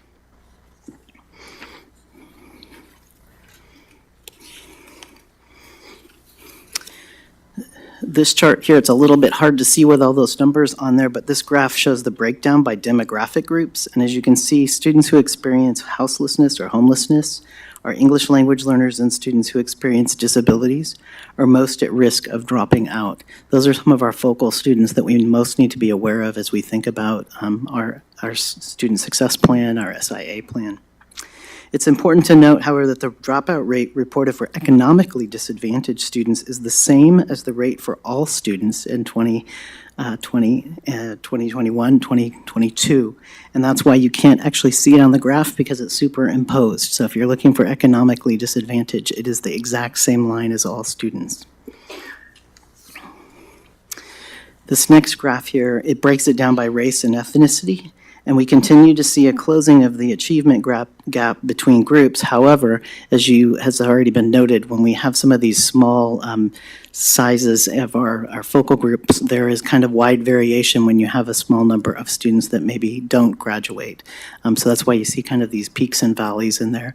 But overall, if you really look from the left-hand side of the chart to the right-hand side, we're really seeing a closing of achievement gap.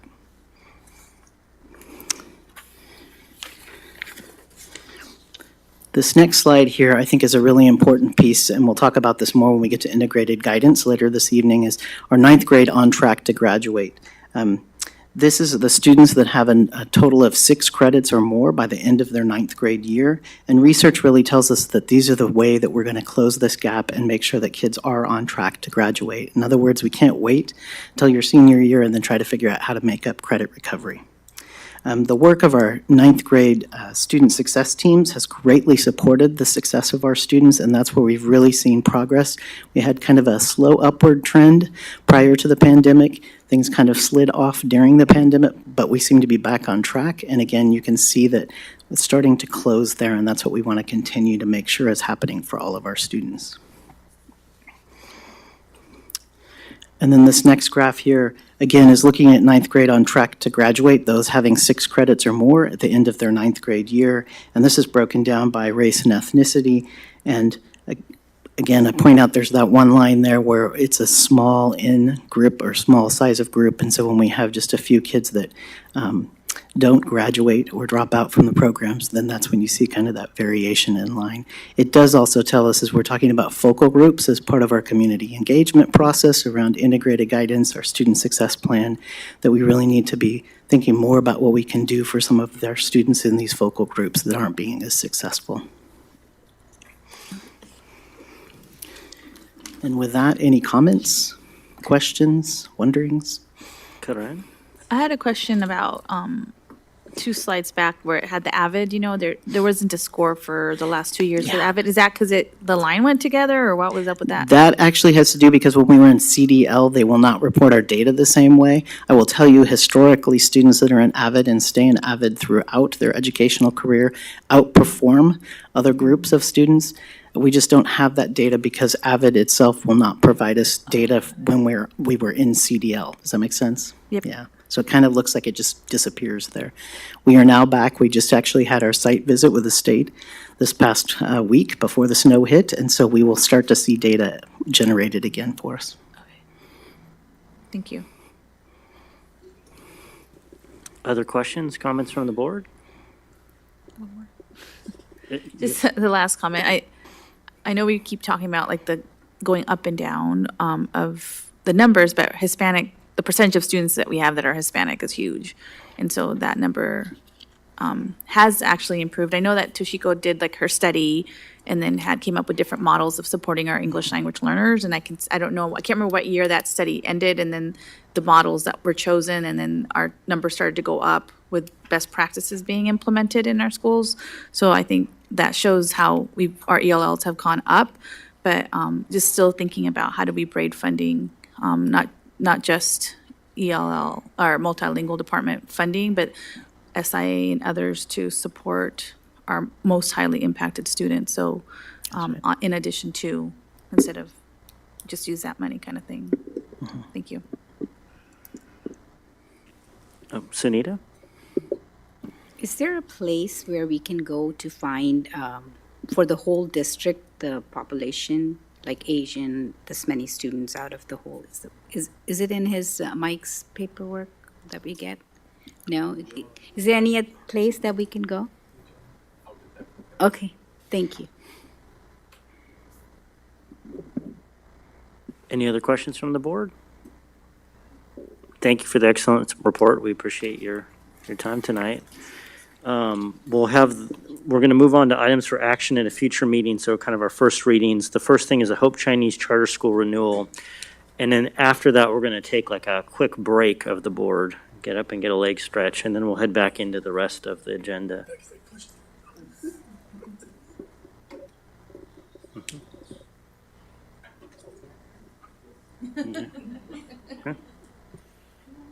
Come on up. This is the actual time?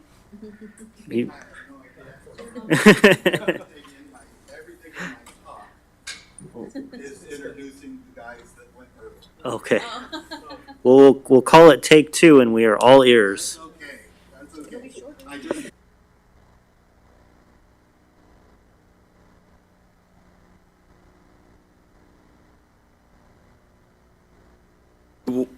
Oh, that's helpful. I do want to thank you guys for having us. I think it's, our relationship with you is very important. I'm going to kind of skip through some of these things so that you guys can go to the restroom. We too are in the middle of strategic planning, and I think and in the middle of the budget process and in the middle of all of the same things. It's a very busy time. And so a couple of the things that I wanted to share with you is that part of our planning is to build stronger community relationships, and that includes with the Beaverton School District. The most important part, as you heard from our parents, is to look at the long-term financial viability that's within our school. And I know the question was asked about the percentage coming from the district. It is at 80% right now. That is a law, but it's a minimum that it can be paid out. When we, in your binder or in our letter, it shows a study that we did of all the schools and what percentages all the schools get in Oregon, and you should be able to see some are getting 100%, some are getting 95%, some are getting 90%. So we just want to maintain our rigor, maintain our programs, and I think the most important thing is they're your kids. These are your kids. They're coming to you when we're done with them, and they're going to your high schools. One of the reasons behind kind of looking at the 90% versus the 80% is we actually bring people to the district, and you get that money for those students. We currently have 52 students that are with us from outside the district, and the money follows them. And so I think it's that relationship that we have, it's kind of mutually beneficial. And so I do want to continue to do that. We want to retain our teachers. We sometimes we're never going to be at 100%. Beaverton pays their teachers very well, one of the best in the district, if not the best, or in the state. But we do want to be able to pay them a good wage, and so that's the other piece that I know you heard from our parents.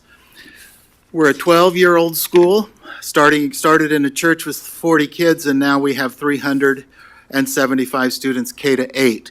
Our registration was just over today. We have 50 slots to fill, and we have 210 registrations to fill those 50 slots. There's a need. They want to learn the language, and so we're very excited that you guys are embarking on the World Language Program in the district. I want to remind you that all of our students, only about 70% of them are heritage speakers.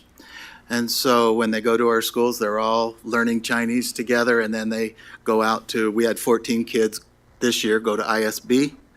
I don't know why they keep taking our kids, but before they get to middle school. But they are at ISB, and we have a few. It's usually that break between 5th and 6th grade where we lose a few more kids than usual because they want to go to a middle school.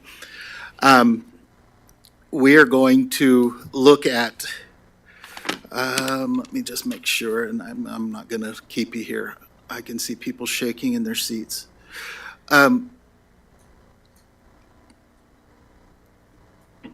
I could go on and on and on, but I think that it's the biggest thing is we have a good program. We have a model program for language immersion, and just as I was enjoying looking at your data, we're in the 99th percentile in mathematics for all the states that give the state tests all around us. We're in the top 1%, and we're in the top 5% for language arts. So we not only have a rigorous program, but our kids come out able to get college credit in Chinese. Some of them can. So we want to continue to partner with you. We want to continue to grow with you guys and be a part of your plans for the future. And next time I will be better aware of when to talk. And but I worked very hard on this speech. So thank you for allowing me to come back, and I like your new digs. So thank you, and thank you, John, for your support. We appreciate your speech very much, and we are listening. We are not waiting for the bathroom break. And Okay. board members, do we have any questions? Eric? So I noticed like you're doing well, you're scaling your operations by over 10%, so 30 more students. Won't that help you with more margin and money to spread out for all teachers when you're gonna, as you have more revenue Increasing coming? the number of students? Yeah, because maybe you'll hire 1 or 2 more teachers, but 250,000 more revenue, you'll have extra for the other teachers or no? Certainly increasing student population is going to help us. Where that money goes, hopefully, we always talk about teacher wages first, and so we hope it would go towards that.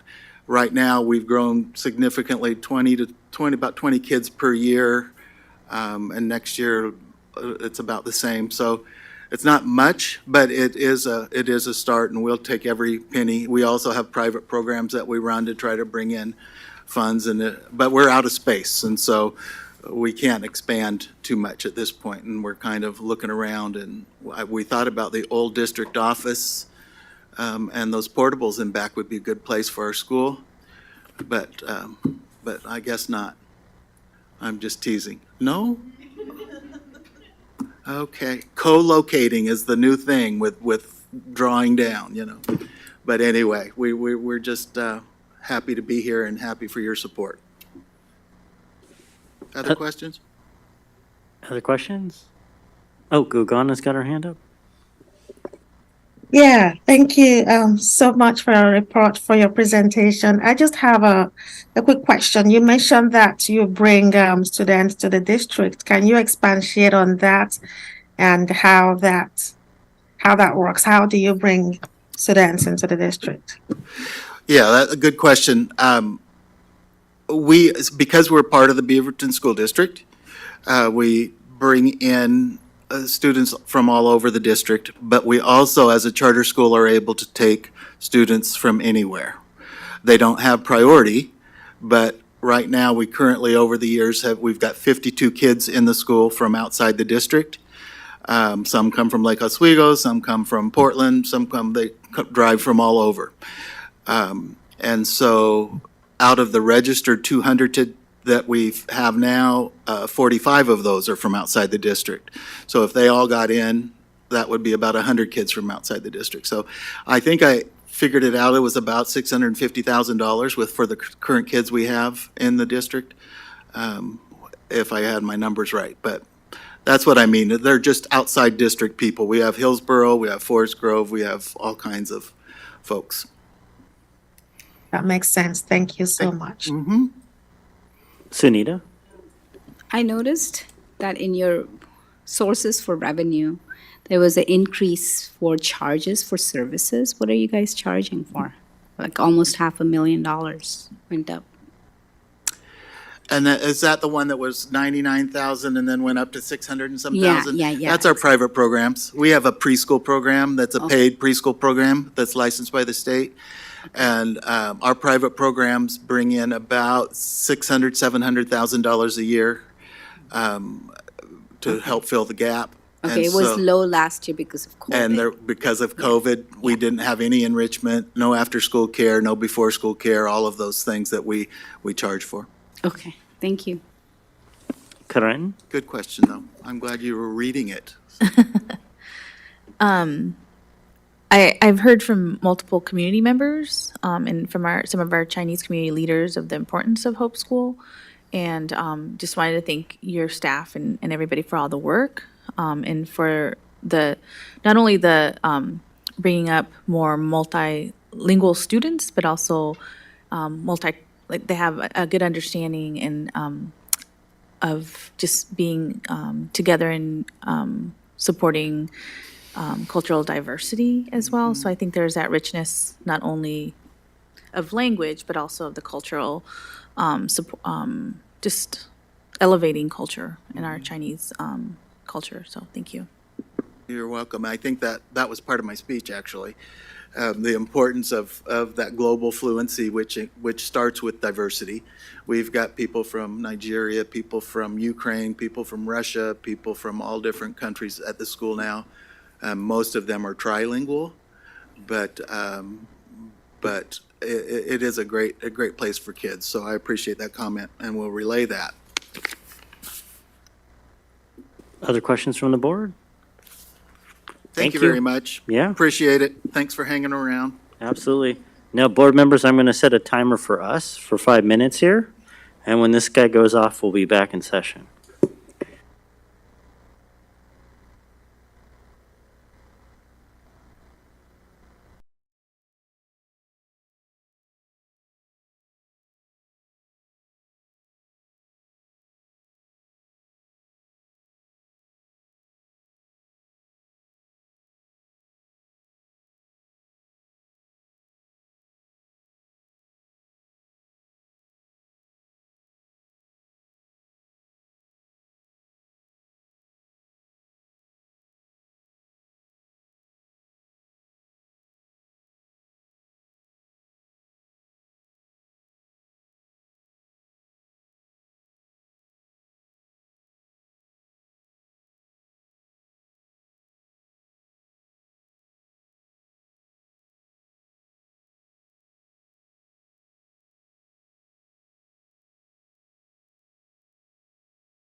who have hung in with us for a very late meeting to be here. Oh, okay. Great. We're now coming back into session for the school board. I know it has been a late night, and I want to take a moment to appreciate our students and staff and teachers who have hung in there to be with us. We are going to move an item forward, the World Language Curriculum Adoption. We're going to move that up so that we can hear from Toshiko and the amazing folks in front of us right now. Thank you so much for moving this up. We totally appreciate it. We have a couple of teachers here and a student that need to get to school tomorrow, so thank you so much. Good evening, Board Chair Colette, Superintendent Valderas, board members, staff, and community. We are excited to be here today to present on our world language adoption. Next slide, please. For this particular adoption, we will be focusing on world language courses we currently offer, such as French, Spanish, Mandarin, Chinese, Japanese, and American Sign Language. To provide some context, the definition of world language has shifted as a result of the Access to Linguistic Inclusion Act, a law that was passed in the 2021 legislative session. World language is now defined, which we're really excited about, as any language other than the student's primary language, to include sign language and heritage languages. Previously, the definition excluded sign language and heritage languages, and it defined world language as a language other than English. So now English is included in that world language definition, which is more asset-based. Next slide, please. The last world language adoption was in 2011. And since then, research surrounding language acquisition has led to new and innovative practices that promote a global perspective where language is taught through meaningful context and practical application. Next slide, please. A project team was appointed by the school board during the 21-22 school year with the charge of identifying best practices, aligning the targets and the standards, and then making recommendations for an adoption, which is what brings us here today. Thank you. My name is Carol Baltasar, and I am a former Spanish teacher at our high schools, and I am currently TOSA at the multilingual department. And in front of you, we have the slide that shows the link to the project team landing page on the BSD website. So you have access to our QCC process. And my role in this the past couple of years has been to facilitate our cadre meetings as well as our project team meetings, and also facilitate the rollout of PD as we move forward. So you also have been given a flip book that has all the documentation of the QCC process that we've been through the last couple of years. So that is there for you to view. The slides that you're going to see next and the slides that my colleagues and Caleb are going to walk you through have screenshots and images of documentation that's included in the flip book. So it's going to look small on the screen, but know that you do have access to those documents and the full size of the text, so you can view those as needed.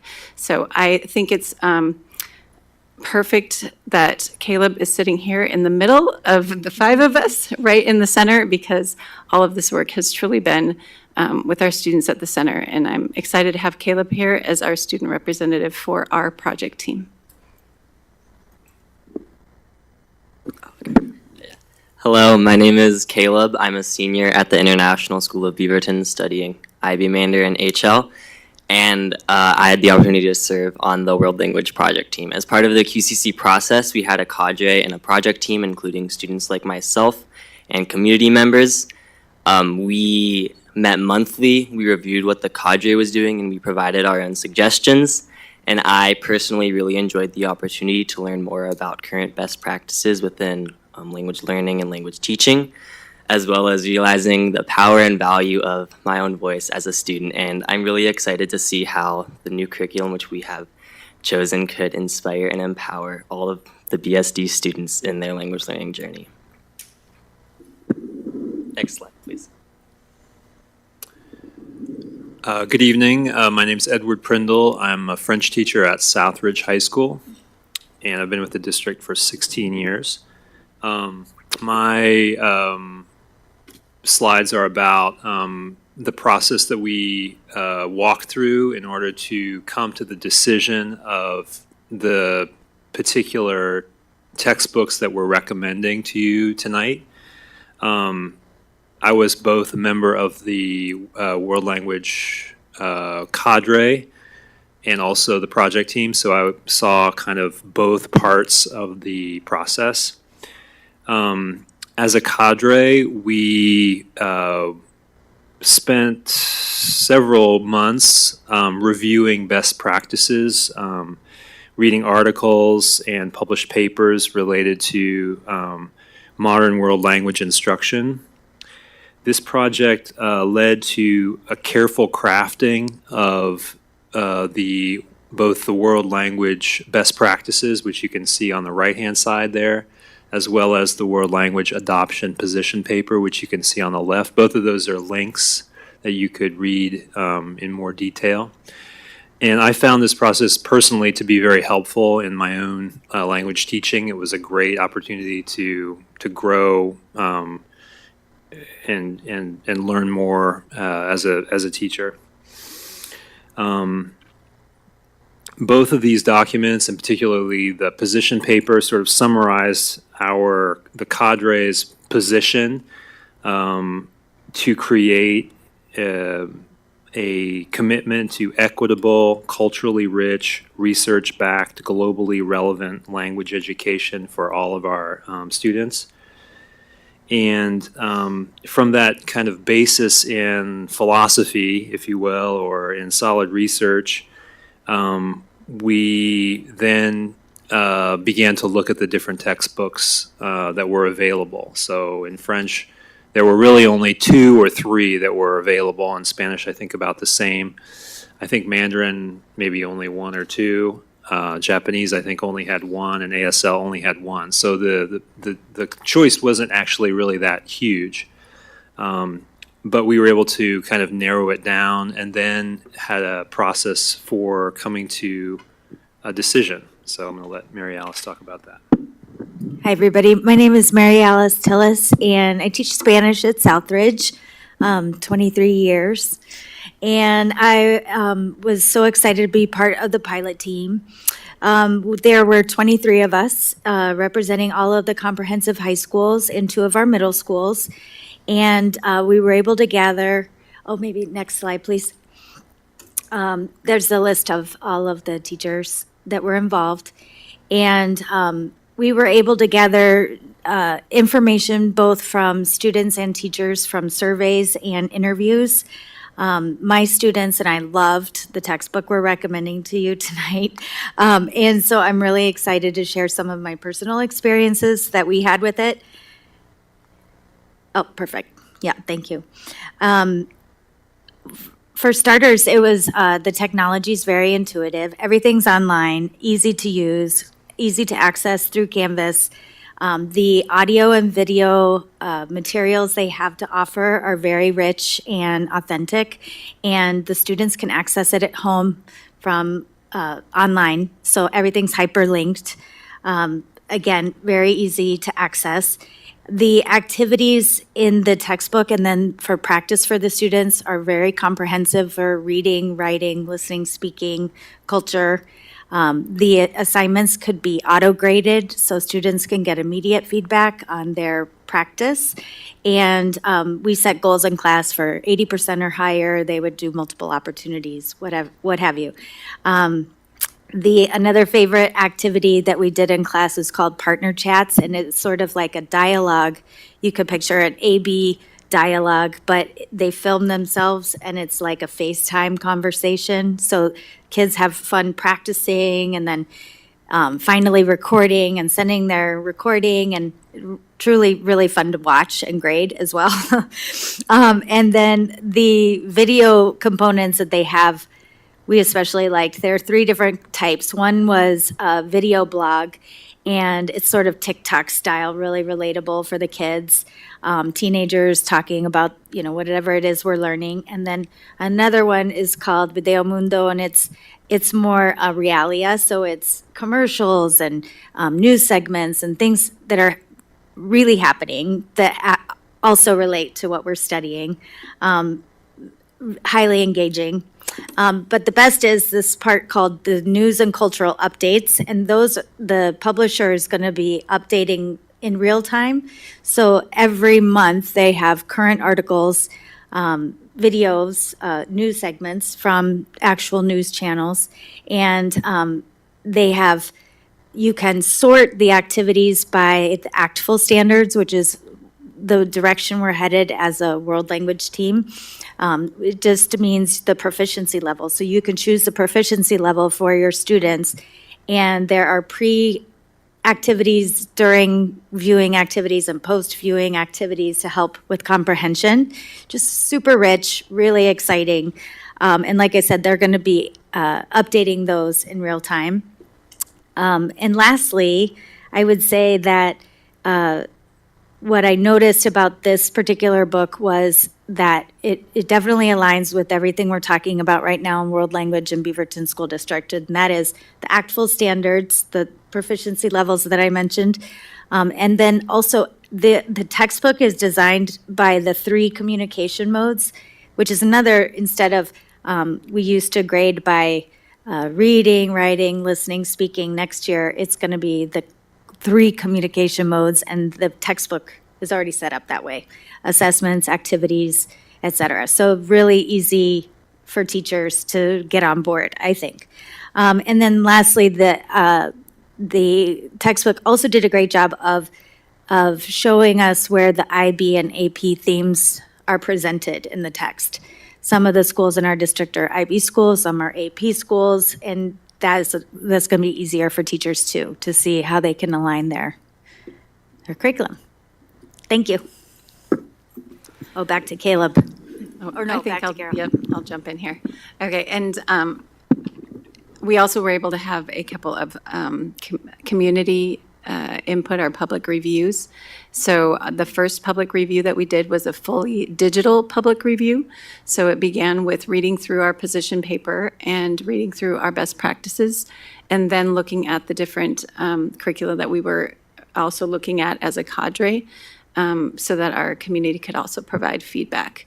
So you have links to that as well. And then we have a couple of pictures of our in-person public review held here at the district office. So I get the fun part. We would like to just acknowledge the incredible effort and contribution of our world language cadre members and all the teachers that have piloted the curriculum, as well as the commitment and thorough review of the World Language Project team, including our students, our teachers, parents, community members, TOSAs, administrators, and board member. Could not have reached this point in the adoption process without their significant investment of time, their passion, really, and their dedication to this work. Would like to also thank our TOSAs for putting in all the hours to get this adoption to this point right now. The teachers that are here presenting, and our awesome student representative. He has been to all of our project team meetings. And I have just left almost every project team meeting just so inspired by his incredible knowledge and his intelligence. He asked us and challenged us. He asked us really great questions and challenged us throughout this process. And so, Caleb, thank you so much. And thank you to dear mom for being here today and for supporting you. On the next slide, please. Okay, so be it resolved that the school board direct the superintendent to adopt curriculum for world language as follows. ASL, Don Sign Press, Signing Naturally.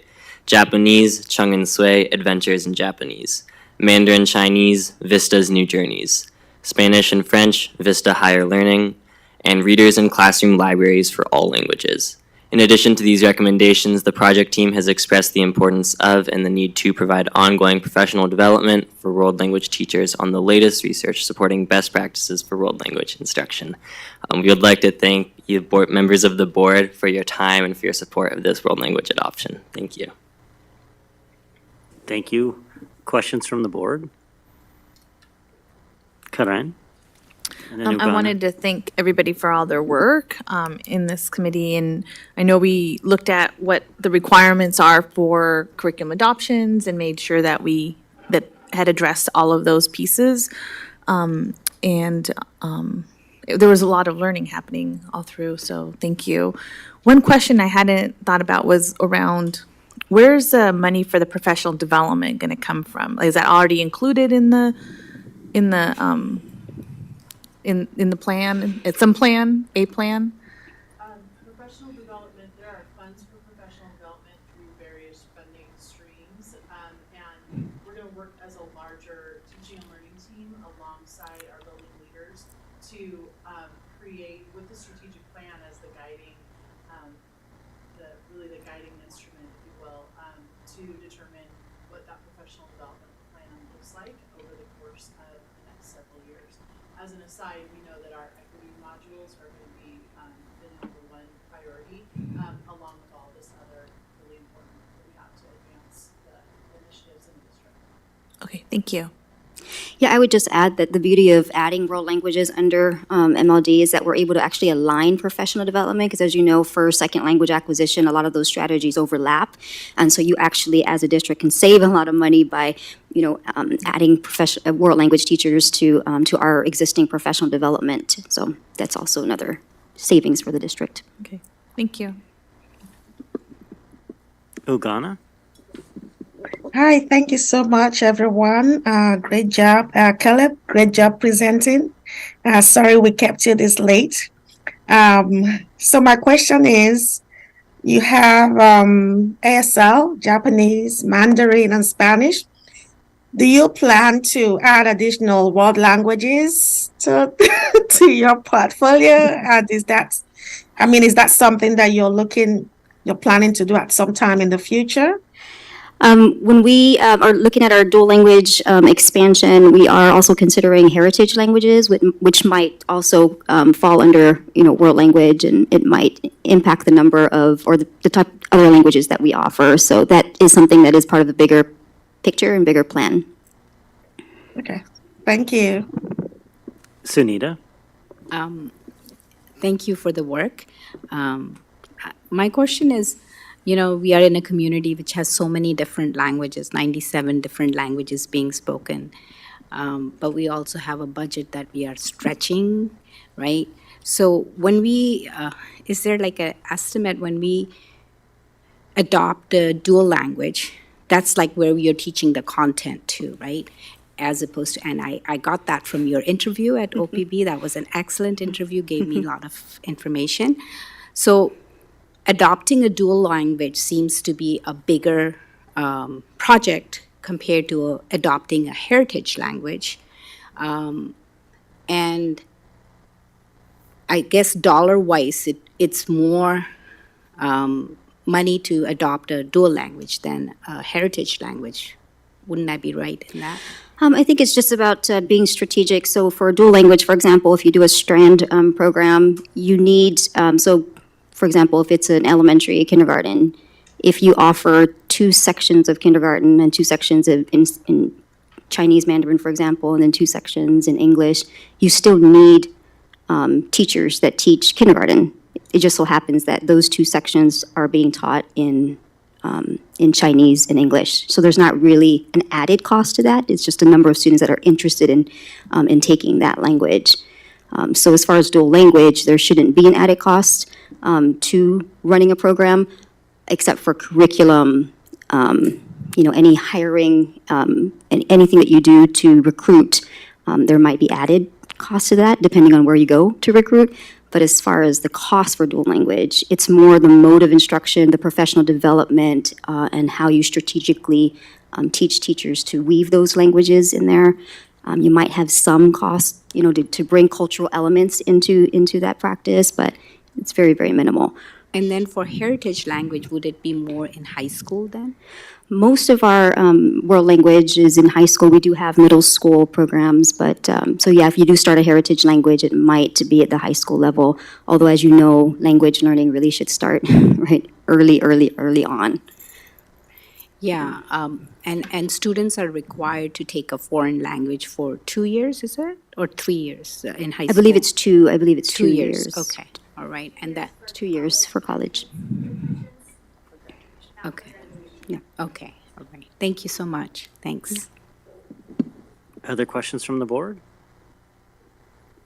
Thank you for the excellent presentation, and thank you for hanging in there through a really late night with us. We appreciate it. Tashiko give you a hall pass, Caleb. Hall pass or late pass. Right there. All right, we're going to go back now to aligning for the student success plan with Dr. Josh Fritz and Dr. Heather Cordy.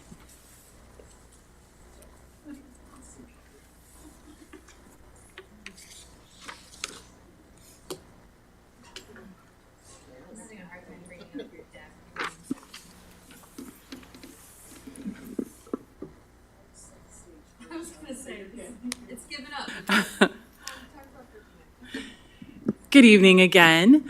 For this portion of our meeting, we have the opportunity to update you on our integrated guidance application. And as you all know, because we've been in conversations about this recently, Oregon school funding has really evolved over the past several years, with schools receiving an increased portion of their funding through a series of grants, rather than through traditional increases to the state school fund. And we could spend a lot of time talking about all of that and what that means in a school district. But tonight, what we're going to focus on is what Oregon Department of Education, or ODE, is now doing to combine 6 of those grants. And those 6 grants, just as a reminder, are High School Success, which we often refer to as Measure 98, Student Investment Account, Continuous Improvement Planning, Career and Technical Education, Everyday Matters, and Early Indicator and Intervention Systems. Those are the 6 grant programs that are now being referred to under this overarching umbrella called integrated guidance. So one of the things before Dr. Fritz talks to you about process and the various pieces of this very in-depth application, just want to remind the board that this is one part of our overall budget development process. There is a timeline that is linked to the integrated guidance application that has us sharing with you this month, and then the board taking action next month at your board meeting. And that's a timeline that is imposed upon us. And ideally, we would be able to have that process occur within the larger budget process, to be able to really, because there are so many pieces of this where braided funding is absolutely in play as we fund various parts of our work and various initiatives. So what feels like we're needing to talk about a portion of the larger picture tonight as we talk about integrated guidance, but knowing that is one piece of a much larger picture. And ideally, we'd be able to have this all in one conversation to really paint that larger representation of the budget process, but that is not the case. So just important to remember that as we enter into these conversations. I also want to, so we talked a little bit about the timing and the process this month and then next month's board meeting.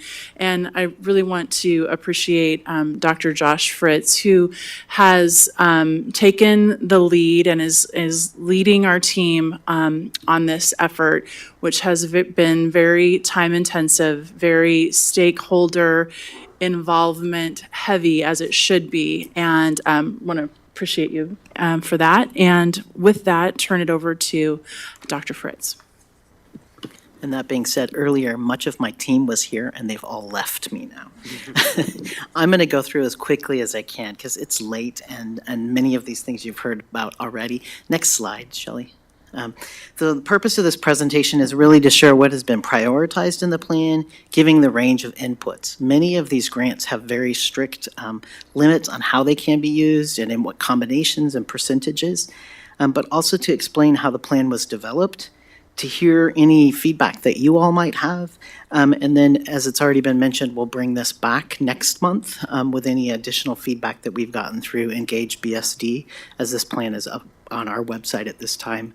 And at that point next month, then you would take action. So background.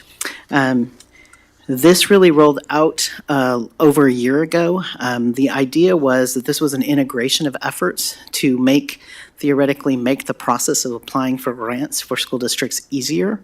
At the same time, really trying to balance the need for greater community engagement so that districts weren't just taking funds and deciding on their own how funds were spent, but really hearing from their community, particularly focal groups within the community, on what were the needs of students.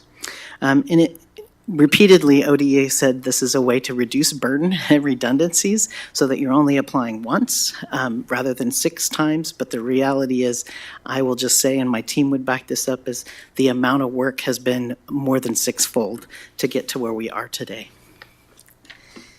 As mentioned earlier, here are the 6 grants that are part of this. All of these come together with the common goals that are really focused on a well-rounded education, equity, engaged community, and strengthening our systems and capacities within our organization. I'm not going to go through each of these because Dr. Cordy already mentioned them, but these are the 6 grants. High School Success, our Student Investment Account, those are 2 probably the biggest for us around financially what we receive from the state. Continuous Improvement Planning, there are no funds that come with that, but that is a piece that districts are required to do annually.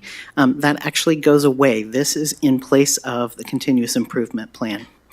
The other 3 are Career Technical Educations or Perkins Grant. That really has to do with career college ready.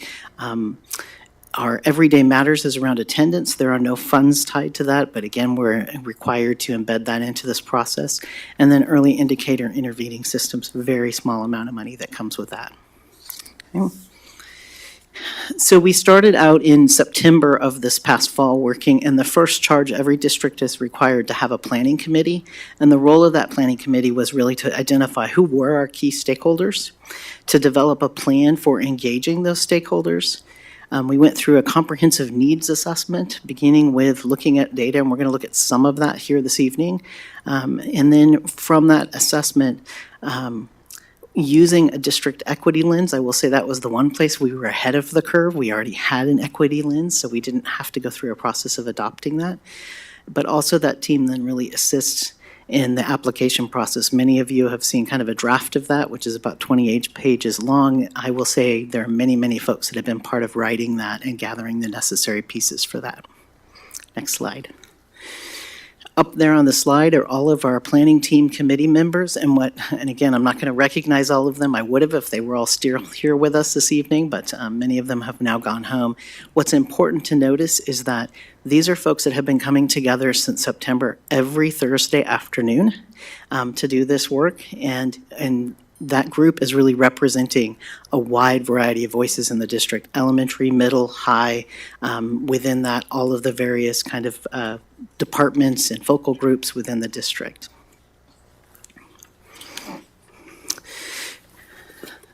This is one of my favorite slides from ODE. They call it the easy 12-step process. Yeah, you all laugh. We are on step 11, so here we are. We are actually checking our plan at this point. So since September, you can see all of the multiple steps that we have gone through to even arrive at the point of being able to say to our community and to you as a board, here's a draft plan that we believe meets the needs of our community. And here we are then checking that plan with our community, with you, before our required submission date. Submission opens March 1st, and we are required to submit by the end of March. Failure to do so, we've missed out on these grants, all of these grant funds for the next 4 years. Our planning processes, I already mentioned, we are required to use an equity lens. So that was the one thing, as we all came together in September, we were like, oh, okay, here's one thing we're not behind on. We have this in place, and we were really able to lean on that. We also then, thinking about community engagement, we were embarking upon a process with the strategic plan, and we knew that that was a great vehicle to be able to do some of this community engagement, but it wasn't the sole plan. And so we were able then as a group to really think about how do we embed the work of the strategic plan with some of the pieces that we were required to do as part of that comprehensive needs assessment. Within that needs assessment, then we were also having to look at what was our data around some of the things we've already talked about tonight, graduation rates and those kind of things, but even deeper, how many of our students are participating in career technical education programs? What's the breakdown ethnicity-wise within that, gender-wise? How many students actually stay with those pathways? So there's many, many things that we have had to look at. And then also doing a deeper dive, I would call it, on our focal groups, which is really some of those groups of students that historically not have a voice in systems such as public school districts. And then within that, coming up with outcome strategies and activities over the course of the next 4 years. Next slide. So there's our equity lens. We actually had to turn this into ODE to even get approval to move forward. So there it is. And that was really our guiding voice in all of this. And there were a number of times around the table where one member or the other would say, well, when we're thinking about how are we making sure that the voice of this group or that group of these students are being heard. Next slide. Some of the community engagement pieces that we did, I call this the highlights because we've done so many different pieces to make sure that the voices are all being heard, is we had superintendent listening sessions where we are actually doing demographic cards to gather information about who was there, and of those folks that were there, who were they representing of their students. Similarly, with the superintendent coffee chats, we were doing demographic cards. We've had the strategic planning events, most recently 4 groups of very diverse voices in the room, really talking about research-based strategies and how do we move the work forward with our students. We've done surveys, which involve students, parents, faculty, staff, and our community members. Our multilingual department did some amazing multilingual family nights where there were actually staff that spoke the home language of the families that were invited, and they served food. That something about food is always important to draw families in. Had childcare, different ways to really get our family involved into sharing what they felt like their students needed to be served best. And then, of course, we did student interviews, which was my favorite piece, was interviewing groups of students with some very open-ended questions and just letting them talk and hearing what they had to say. Next slide. I'm not going to go through this. We are required to report out on our graduation rates. We already did a deep dive with you earlier, and it is late, and it's the same data. So go ahead and go forward. I'm going to talk a little bit about this. This is one of the areas that is also required in here, is really looking at our statewide assessment data. And this was one of the pieces as we looked at our needs assessment, is our literacy levels, our reading levels of our 3rd grade students are not where we want them to be. And so that was really something that got highlighted over and over. And the themes that came out is we've done a great job, I think, as a district looking at behavioral health and wellness, but we heard from many, many families and students alike that they felt like they needed more support around academic intervention so that they could be successful, and not just at elementary, but across the board. And so this became kind of a discussion point as we were looking at our proposed plan. And again, so our proposed plan, there were some key priorities that emerged, and they're here, is continuing to improve graduation rates for all students. While I recognize that we may have higher graduation rates than many districts in the state, this is an area that we are required to continue to work towards achieving if we wish to receive these grants. One of the other key themes that we heard loud and clear across every group as we spoke with them was about class sizes. That language was slightly different from when students talked about that versus when parents or staff. But we heard this was totally the top priority in every group, was reduced class sizes. We also heard a lot about behavioral health and wellness supports, particularly, and we heard some of that earlier this evening in some of the presentation, student success coaches. That was one that really rose to the top. Student success coaches or student success supports. It's different depending on elementary or secondary.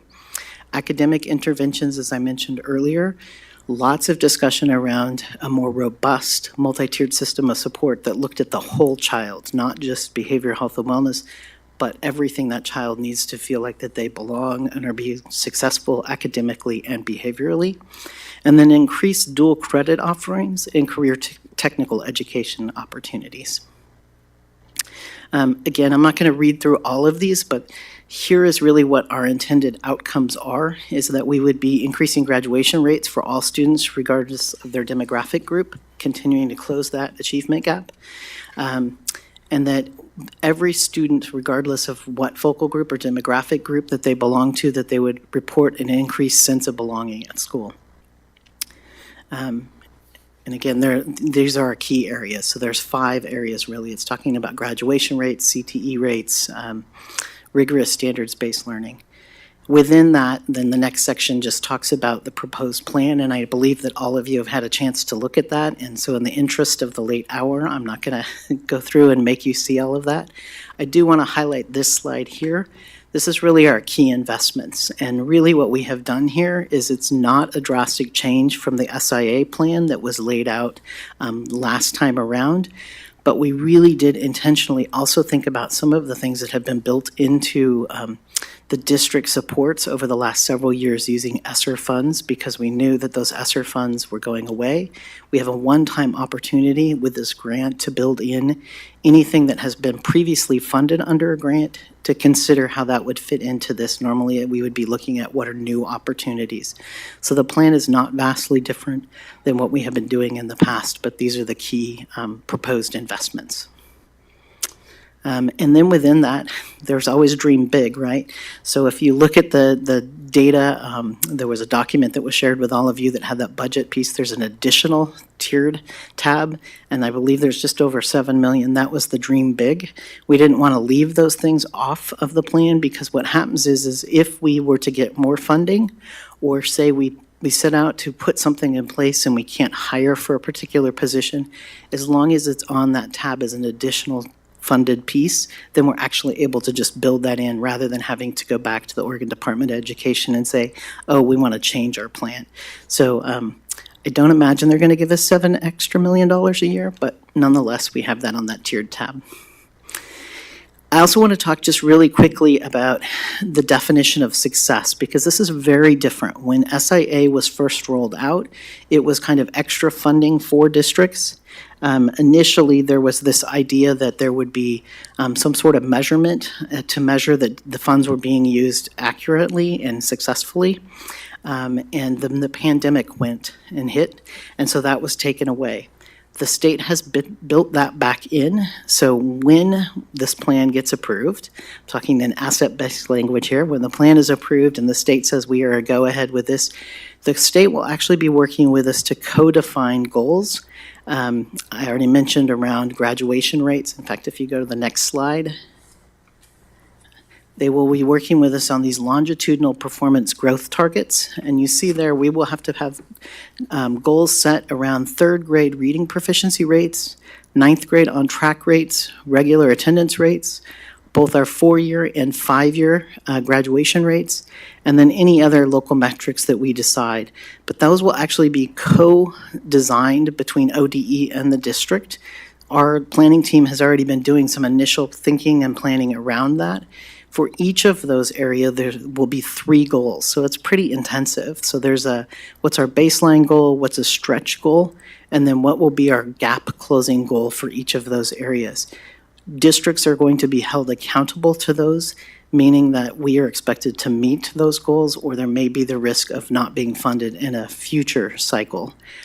So it's just a piece to be aware of, that we will be building these in.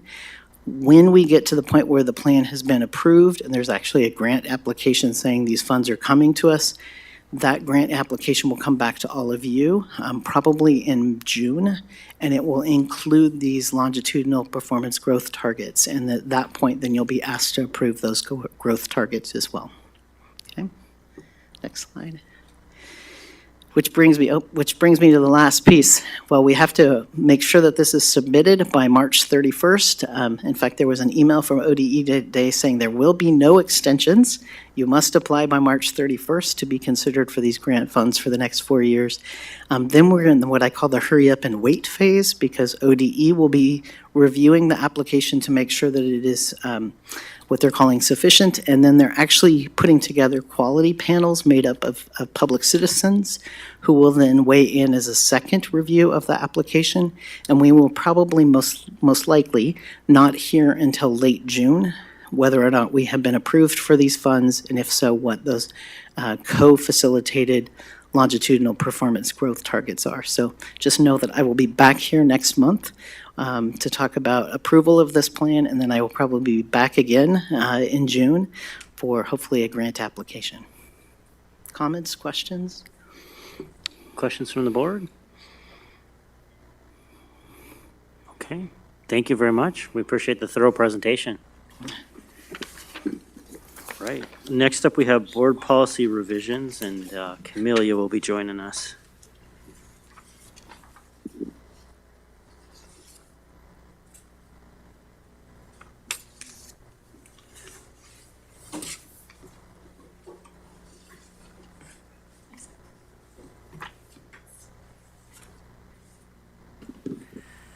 evening, members of the board. I do my best work at 11 o'clock at night. I hope you do too. So we have 3 policies that the policy committee worked on to bring for first reading at this meeting. Before we dive into what each one, kind of what the changes are for each of those, just want to remind folks of the policy drafting key as they were looking at it, that when you see stuff that is in a blue font highlighted in yellow, that is required language changes. So that means there's probably been a change to the statutory language. It's the legal pieces that we have to change. If it's just blue font and not highlighted, those are changes that the policy committee looked at, probably came in the form of the model policy from OSBA, and we're recommending those to make sure that we're just more in alignment with model policy. And then where you see the red strike through, obviously that is our old language that we are proposing to remove. The first policy that the committee is bringing to the board for consideration is Board Policy AC, the non-discrimination policy. The changes in there are pretty minor in terms of what we're looking at. We added a footnote within that policy to expand the definition of race. That came from a House bill that passed, I believe it was in 2019. It also cleans up the legal references, and there's some alignment of language in there to align with the OSBA model policy. And I will take a pause in between each of them, so that way if there is any feedback or questions about the policy, then I can answer those. Board members, any questions about AC non-discrimination? Okay, I think you're good to move to the next one. Awesome. The next policy that we're bringing is policy GBA, which is the Equal Employment Opportunity Policy.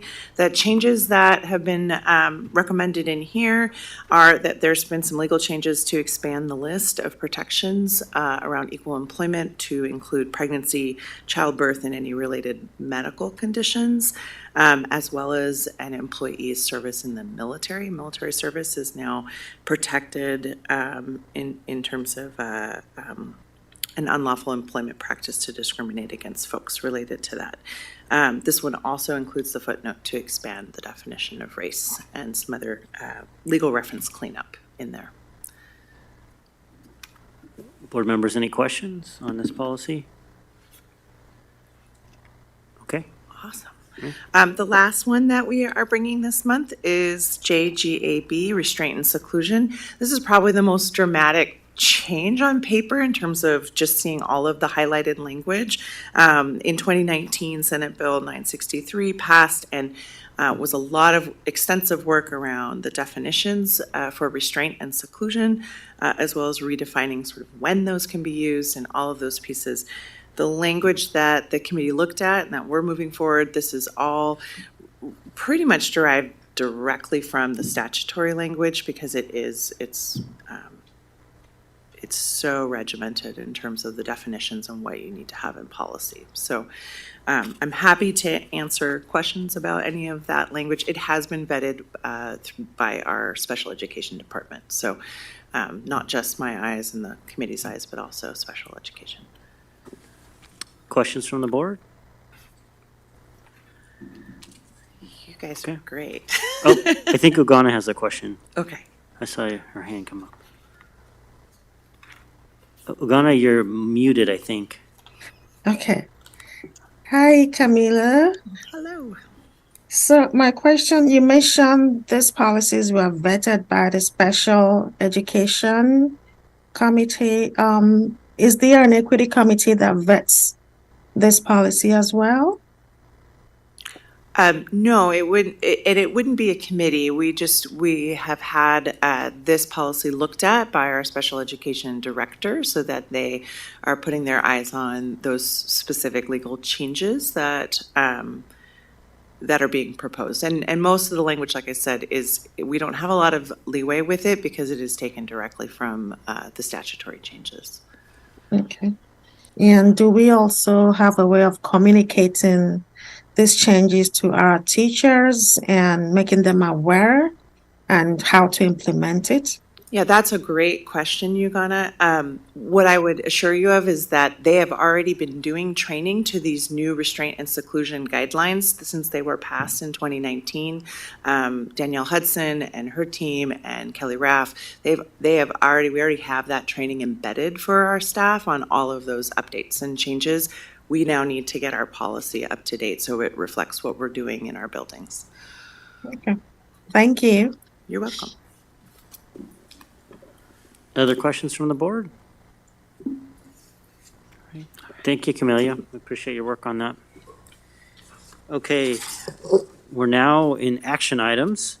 And the first action item is approving the Northwest Regional ESD Service Plan. Do I hear anyone moving to adopt the approval of the Northwest Regional ESD Service Plan? I move that the school board approves the Northwest Regional Educational Service District Local Service Plan for the 2023-24 school year. I second the motion. The motion has been properly moved and seconded to approve the Northwest Regional ESD Service Plan. Are there any questions or comments from the board? Great, then we will move to a vote. Board members, please answer with aye, nay, or abstain when I call your name. Karan Perez, Aye. Eric Simpson, Aye. Sunita Garg, Aye. Ugana Inanaya, Aye. Becky Timchuk, Aye. Tom Collette, aye, and the motion passes unanimously. We now move on to the approval of the 2023 legislative priorities. Do I hear a motion that we approve the 2023 legislative priorities? I move that we approve the school board legislative priorities for this year. Great. I second the motion, Tom. It has been properly moved and seconded that we approve the 2023 legislative priorities. Any questions or comments from the board? Okay. Board members answer with aye, nay, or abstain when I call your name. Karan Perez, Aye. Eric Simpson, Aye. Sunita Garg, Aye. Ugana Inanaya, Aye. Becky Timchuk, Aye. Tom Collette, aye, and the motion passes unanimously. We now move to the approval of board policy revisions, and we're going to take these one at a time because I think that's how they came in the packet. So, no? We approve them all as a group? Okay. We're going to approve all of the board policy revisions as a group then. So do I hear a motion to adopt to approve the board policy revisions in total? I move that we approve the board policies as presented to us in total.